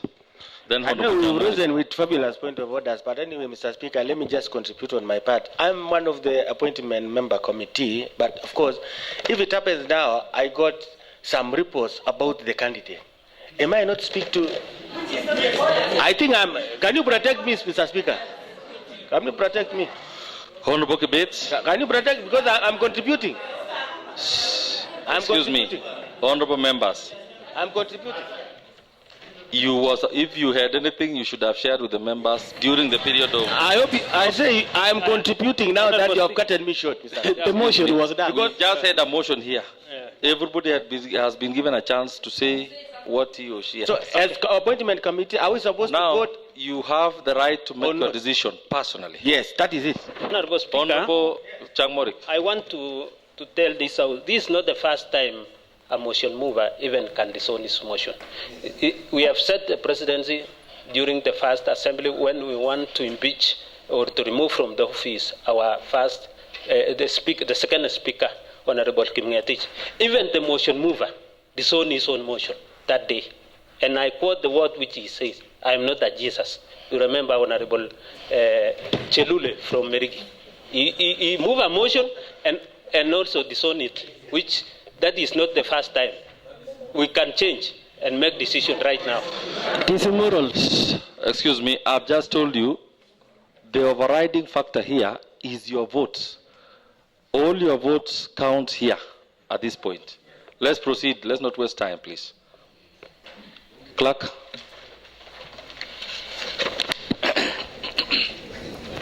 Honorable Korir Philip Kiblangas. I vote yes. Honorable Kiprotich Wesley. Mr. Speaker, I vote yes. Honorable Langat Charles Kipiogon. Honorable Robert Kibrono Langat. I vote yes. Honorable Busianei Dennis Kiprotich. I vote yes. Paul Kipiogon. I vote yes. Honorable Peter Rono. Honorable Nathan Kibet. Honorable Roslyn Chepto. I vote yes. Honorable Ngeno Dennis Kiblangat. I vote no. Honorable Samuel Josea Kipkoech. Honorable Peter Mutai Kipkirui. I vote no. Honorable Bernard Kimutai Rotich. I vote no. Honorable Ngetich Kibet. I vote no. Honorable Langat Peter Kipkorir. Honorable Langat Bernard Kipkorir. I vote yes. Honorable Koech Stephen Changmorik. I vote no. Honorable Ruto Richard. Honorable Chepkemo Iron. Honorable Kirui Dancer. Honorable Kipkirui Josephat. I vote yes. Honorable Rotich Leonard Kipkoech. I vote no. Honorable Kirui Eric. I vote no. Honorable Rotich Ernest. I vote yes. Honorable Chiruyot Japheth. I vote no. Honorable Evelyn Chelangat. Honorable Caroline Chelangat. I vote yes. Amanyai. I vote no. Honorable Emily Chiruyot. I vote no. Honorable Evelyn Sang. Honorable Cherono Karen. Honorable Chemutai. I vote yes. I vote yes. Honorable Olivia C. Koskei. I vote no. Honorable Vincent K. Mutai. I vote yes. Honorable Victor Rob. Honorable Chepkirui Felody. I vote yes. Honorable Catherine Chamgatich.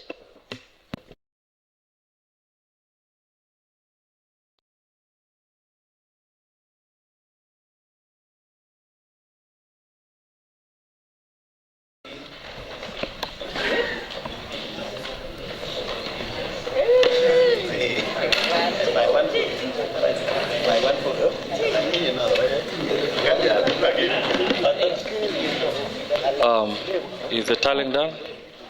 Board clerks, Honorable Nathan, proceed there. You go there, you start from the other end. Start from there. Now, one.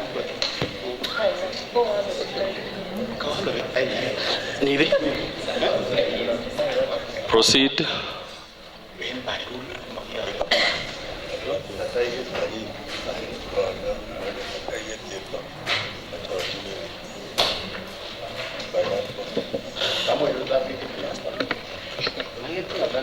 Those who vote nay are 60.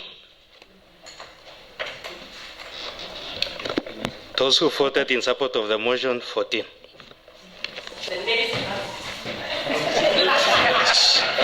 Honorable, you are out of order.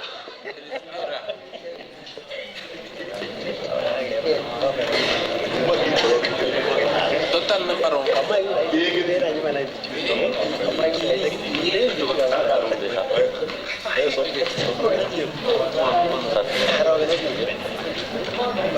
Somebody has recorded twice. That is true. The members here are 29. And they have reported that. They have reported 30.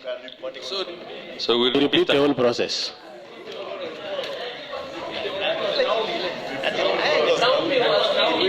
Point of order, Mr. Speaker.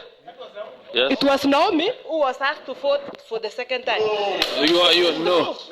He was called to, she was called twice. No. She was called twice. We repeat. We will repeat the process. Point of order, Mr. Speaker. Let's repeat. Point of order, Mr. Speaker. No. Honorable. I think we have the answers. We don't trust the answers. Honorable members. No, we speak, Mr. Speaker. No, honorable members, order. Point of order, Mr. Speaker. Okay. No, we go for answer. Not unless we don't answer.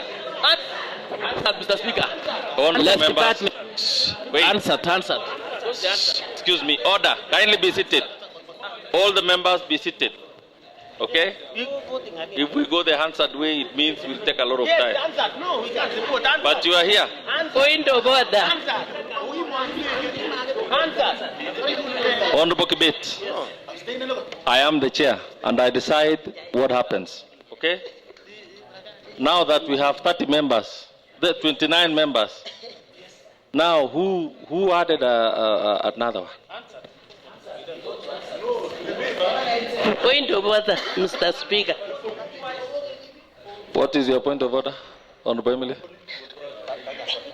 I wanted to correct something. Yes. When the clerk calls Naomi's name, before he finished, Naomi said, I vote yes.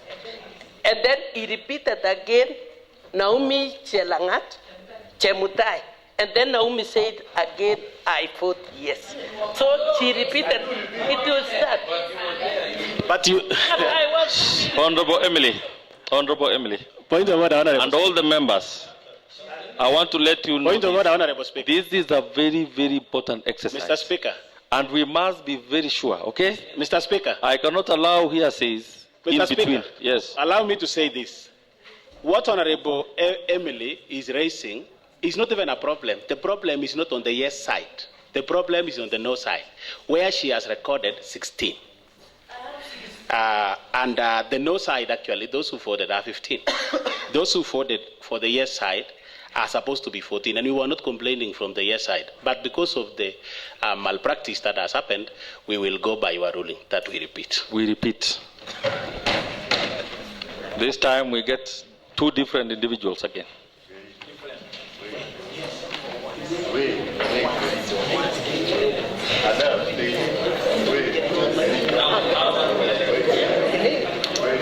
Honorable members, time is not on our side. Honorable members, time is not on our side. And therefore, Majority Leader, you are expected to move a motion for the time to be extended. Yes?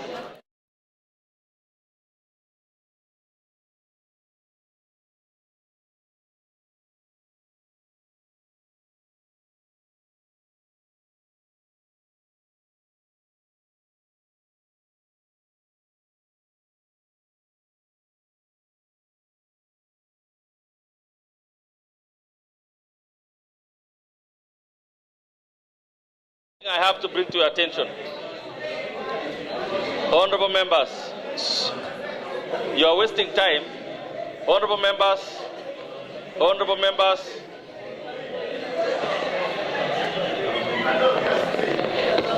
there is something I must tell you. Kindly note, Honorable Protich. Honorable Protich. Sergeant at Arms, kindly tell these members to sit.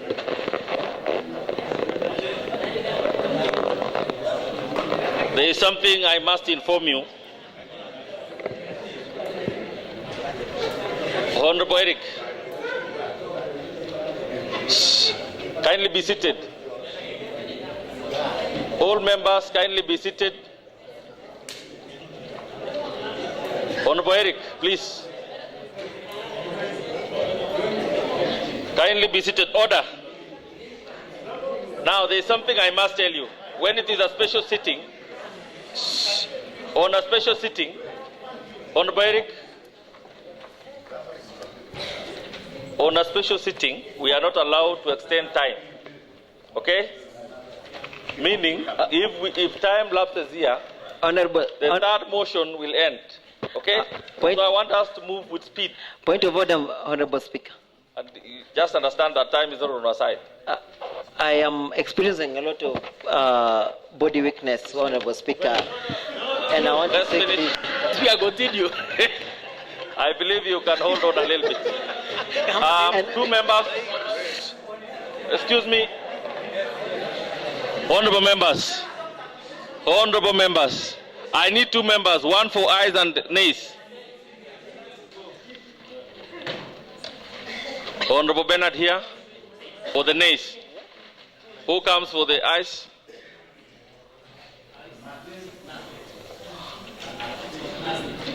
Honorable Mutai, move forward. You don't like. Who comes for the ayes? Sorry, Mr. Speaker. I didn't mention that I'm very poor in mathematics. I'm coming, Honorable Speaker. Okay, Honorable Protich.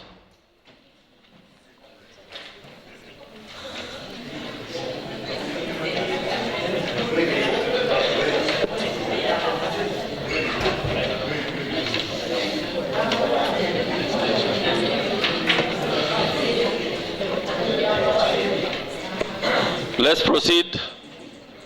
Clerk, kindly call out the names. Honorable Korir Philip Kiplangat. I vote yes. Honorable Kiprotich Wesley. I vote yes. Honorable Langat Charles Kipiegon. Honorable Robert Kibrono Langat. I vote yes. Honorable Busianai Dennis. I vote yes. Honorable Kirui Paul. I vote no. Honorable Peter Rono. Yes? Honorable Peter Rono. Honorable Nathan Gibet. I vote yes. Honorable Roslyn Chepto. I vote yes. Honorable Ngeno Dennis. I vote no. Honorable Samuel Josea. Honorable Peter Mutai. Honorable Bernard Rotich. Honorable Ngetich Kibet. I vote no. Honorable Langat Peter. I vote no. Honorable Langat Bernard. I vote yes. Honorable Koyech Stephen Changmorik. I vote no. Honorable Ruto Richard. Honorable Chepkemo Ann. Honorable Kirui Dansel. Honorable Kipkirui Josephat. I vote yes. Honorable Rotich Leonard. I vote no. Honorable Kirui Eric. I vote no. Honorable Rotich Ernest. I vote yes. Honorable Jafet Chiruyot. I vote no. Honorable Evelyn Mibay. Honorable Caroline Chelangat. Honorable Monica Chemgatich. Honorable Emily Chiruyot. I vote no. Honorable Evelyn Sang. Honorable Cherono Karen. Honorable Chamutai Naomi. I vote yes. Honorable Olivia Koskei. Honorable Vincent Motai. I vote yes. Honorable Victor Rob. Honorable Chepkirui Felody. I vote yes. Honorable Catherine Chemgatich. I vote no. Honorable Lily Cherotich. I vote no.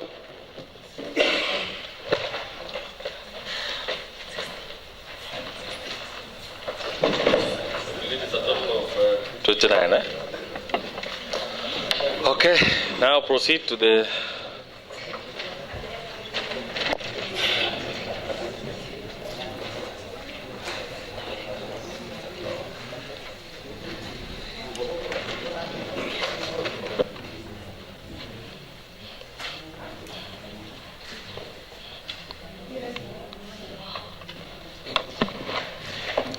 Honorable Speaker, we wish to give the results of the divide.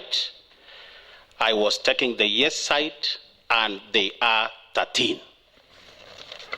I was taking the no side, and they are 16. Okay. Thank you very much, both of you. Today tally 13 and 16, making a total of 29, which is representative of all the members who are here. Nobody abstained. Honorable members, based on the decision that you have made, the nays have it. Point of order, Mr. Speaker. Next order. Point of order, Mr. Speaker.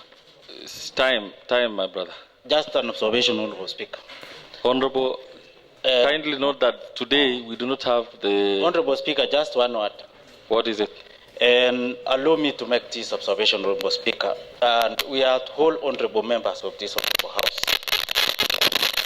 Witness, leader, Honorable Speaker, voting yes in the first round and voting no in the second round. Point of order, Mr. Speaker. Honorable Speaker. Point of order, Mr. Speaker. Katam. As an honorable speaker, as the majority leader of Honorable Katam. Honorable Katam. is he able to make a decision? Honorable members. You know, we are Honorable Katam, you are out of order.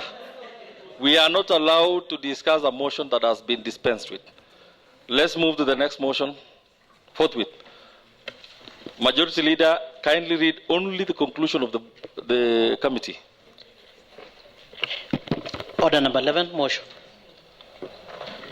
Honorable Speaker, I beg to move the following motion that, pursuant to Standing Order 197, this County Assembly adopts the report of the Committee on Appointment on the vetting of Mr. Ambrose Kipkemoi Koech, the County Executive Committee member nominee for Roads, Public Works and Transport, and pursuant to Section 35 of the County Government Act 2012, approves the nomination of Mr. Ambrose Kipkemoi Koech for appointment as the County Executive Committee member for Roads, Public Works and Transport.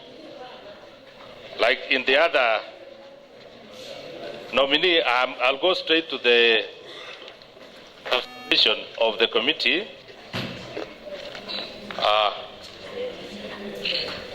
That is integrity of the nominee. The committee observed the following.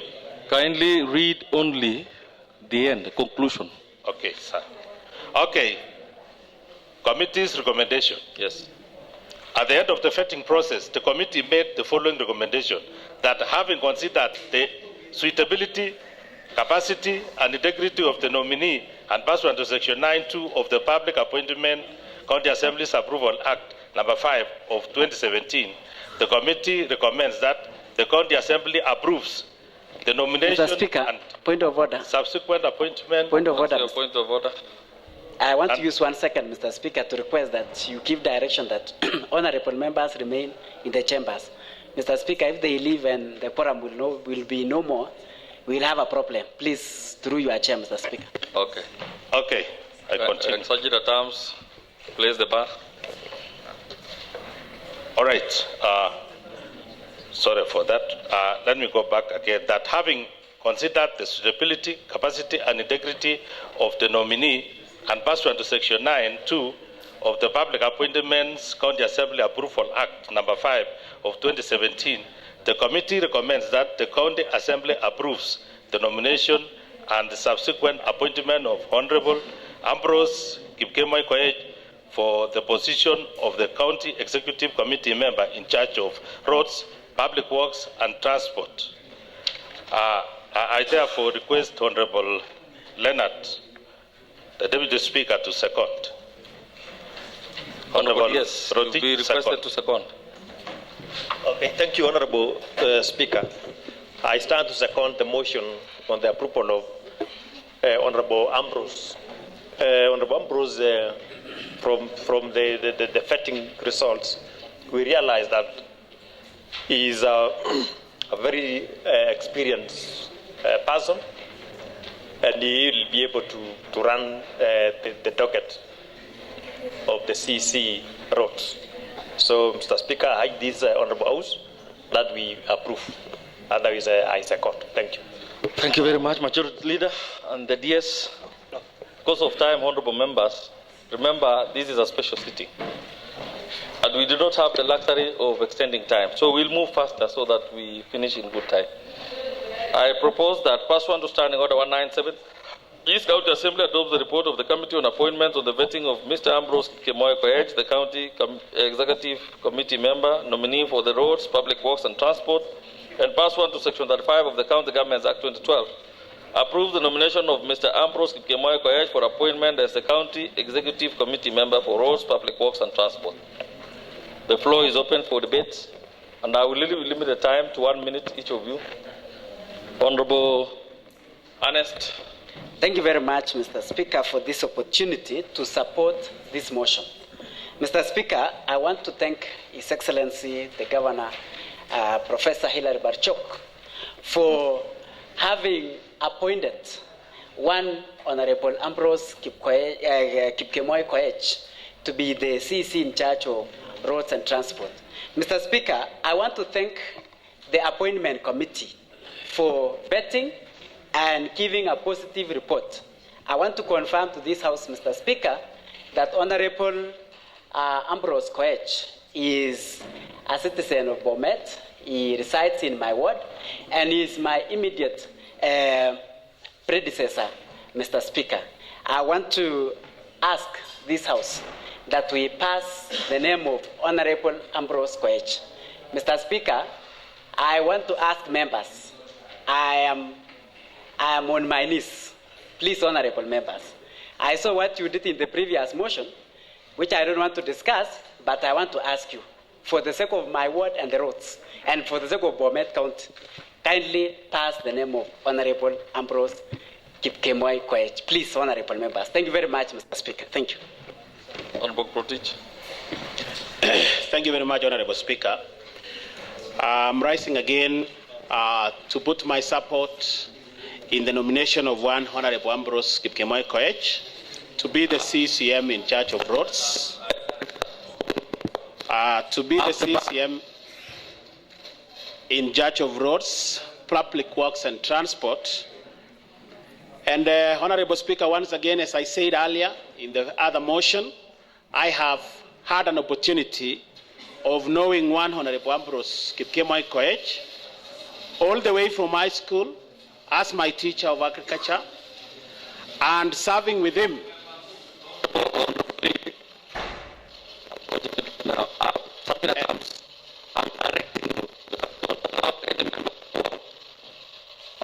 Understand my order.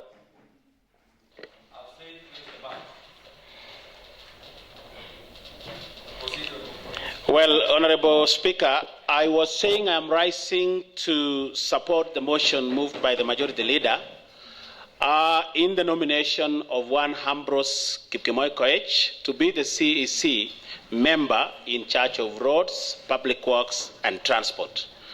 Honorable Speaker, because of your directive that we only stick to 1 minute and because the report is with us, I only wanted to mention that I have had an opportunity of serving with Honorable Ambrose Kipkemoy Koech in the Second Assembly, and being in the Second Assembly was the chair of Agriculture Committee, which is steered through for 5 years, and he came out successfully. Mr. Speaker, not to mention again, preferably not in March, that he was my teacher in high school from Form 1 to Form 4, and he did exemplary well. And preferably, that is why I'm here today serving the people of Jebjabas in this August House, with no unreservedness and believing that Honorable Ambrose Koech is apt and knows what he is supposed to do and knows what it is to be an MCA. Mr. Speaker, because he has been one, then I support his nomination to be the CEC in charge of roads, public works and transport. I support. Okay, thank you, Honorable Speaker. I rise to support the appointment of one Mr. Ambrose Kipkemo Koech. Mr. Speaker, first of all, let me actually thank the Governor of Bomet County for appointing Mr. Ambrose Kipkoech as Kipkemo Koech, thank you, as the CC of Roads, Public Works, Transport in this county of Bomet. Actually, Mr. Speaker, one Ambrose has diligently served in the second assembly as the member. And I know, Mr. Speaker, when we give him chance, I confidently have faith in him that he will transform roads that are in poor condition in this Bomet, Mr. Speaker. I support the appointment of one Mr. Ambrose Kipkemo Koech. Thank you. Honorable Nathan, then Honorable, and that will be the end of it. Thank you, Honorable Speaker. I rise to support. A minute, yes. I rise to support the appointment of Ambrose Koech. When I was a small boy, Honorable Speaker, in my primary days, in Chebilot Primary, Ambrose Koech was the deputy principal in Chebilot Boys, and he did a very wonderful job. Honorable Speaker, when you were doing the ADP, I also realized Mogogoshe ward has suffered a lot. The reason why I support his appointment is to Roads Committee is that he may be able to save Mogogoshe in terms of roads development. And also, I know I will also benefit, Honorable Speaker, as the neighbor. Thank you. Thank you, Honorable Charles. Thank you very much. That will be the end. Thank you very much, Honorable Speaker, for giving me this opportunity to also contribute on this motion for the nominee for roads, Ambrose Koech. Honorable Ambrose Koech, Honorable Speaker, Honorable Ambrose Koech, who comes from Konoi, former MCA Mogogosiek. I served with him in the second assembly. He is able and capable to transform the Department of Roads. When he was in the second assembly, he was the chair of agriculture. He was able to chair it well and give good directive, Honorable Speaker. Now, on the issue of roads, there has been a number of challenges in the Department of Roads. And I held the Honorable Parchok for considering Ambrose Koech because he has what it takes to transform that department. So I urge colleagues that I will support and approve one Ambrose Koech. Thank you. Thank you. Honorable members, time is against us.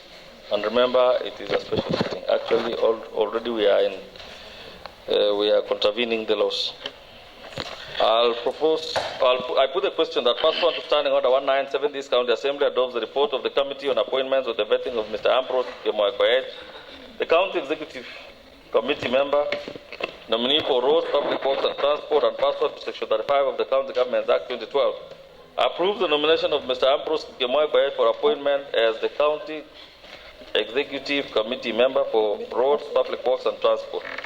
Will as many as are of this opinion say aye? Aye. Will as many as are of the contrary opinion say nay? The ayes have it.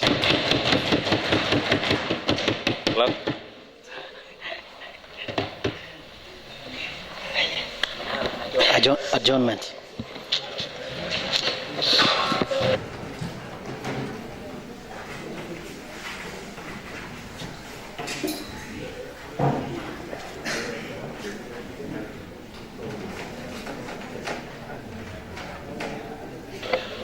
Honorable members, considering this was a special sitting, and I know you are proceeding to your homes, various homes, convey my regards to your families, your constituents at home.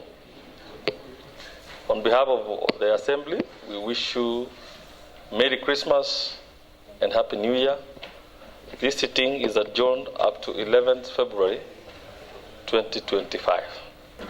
Thank you.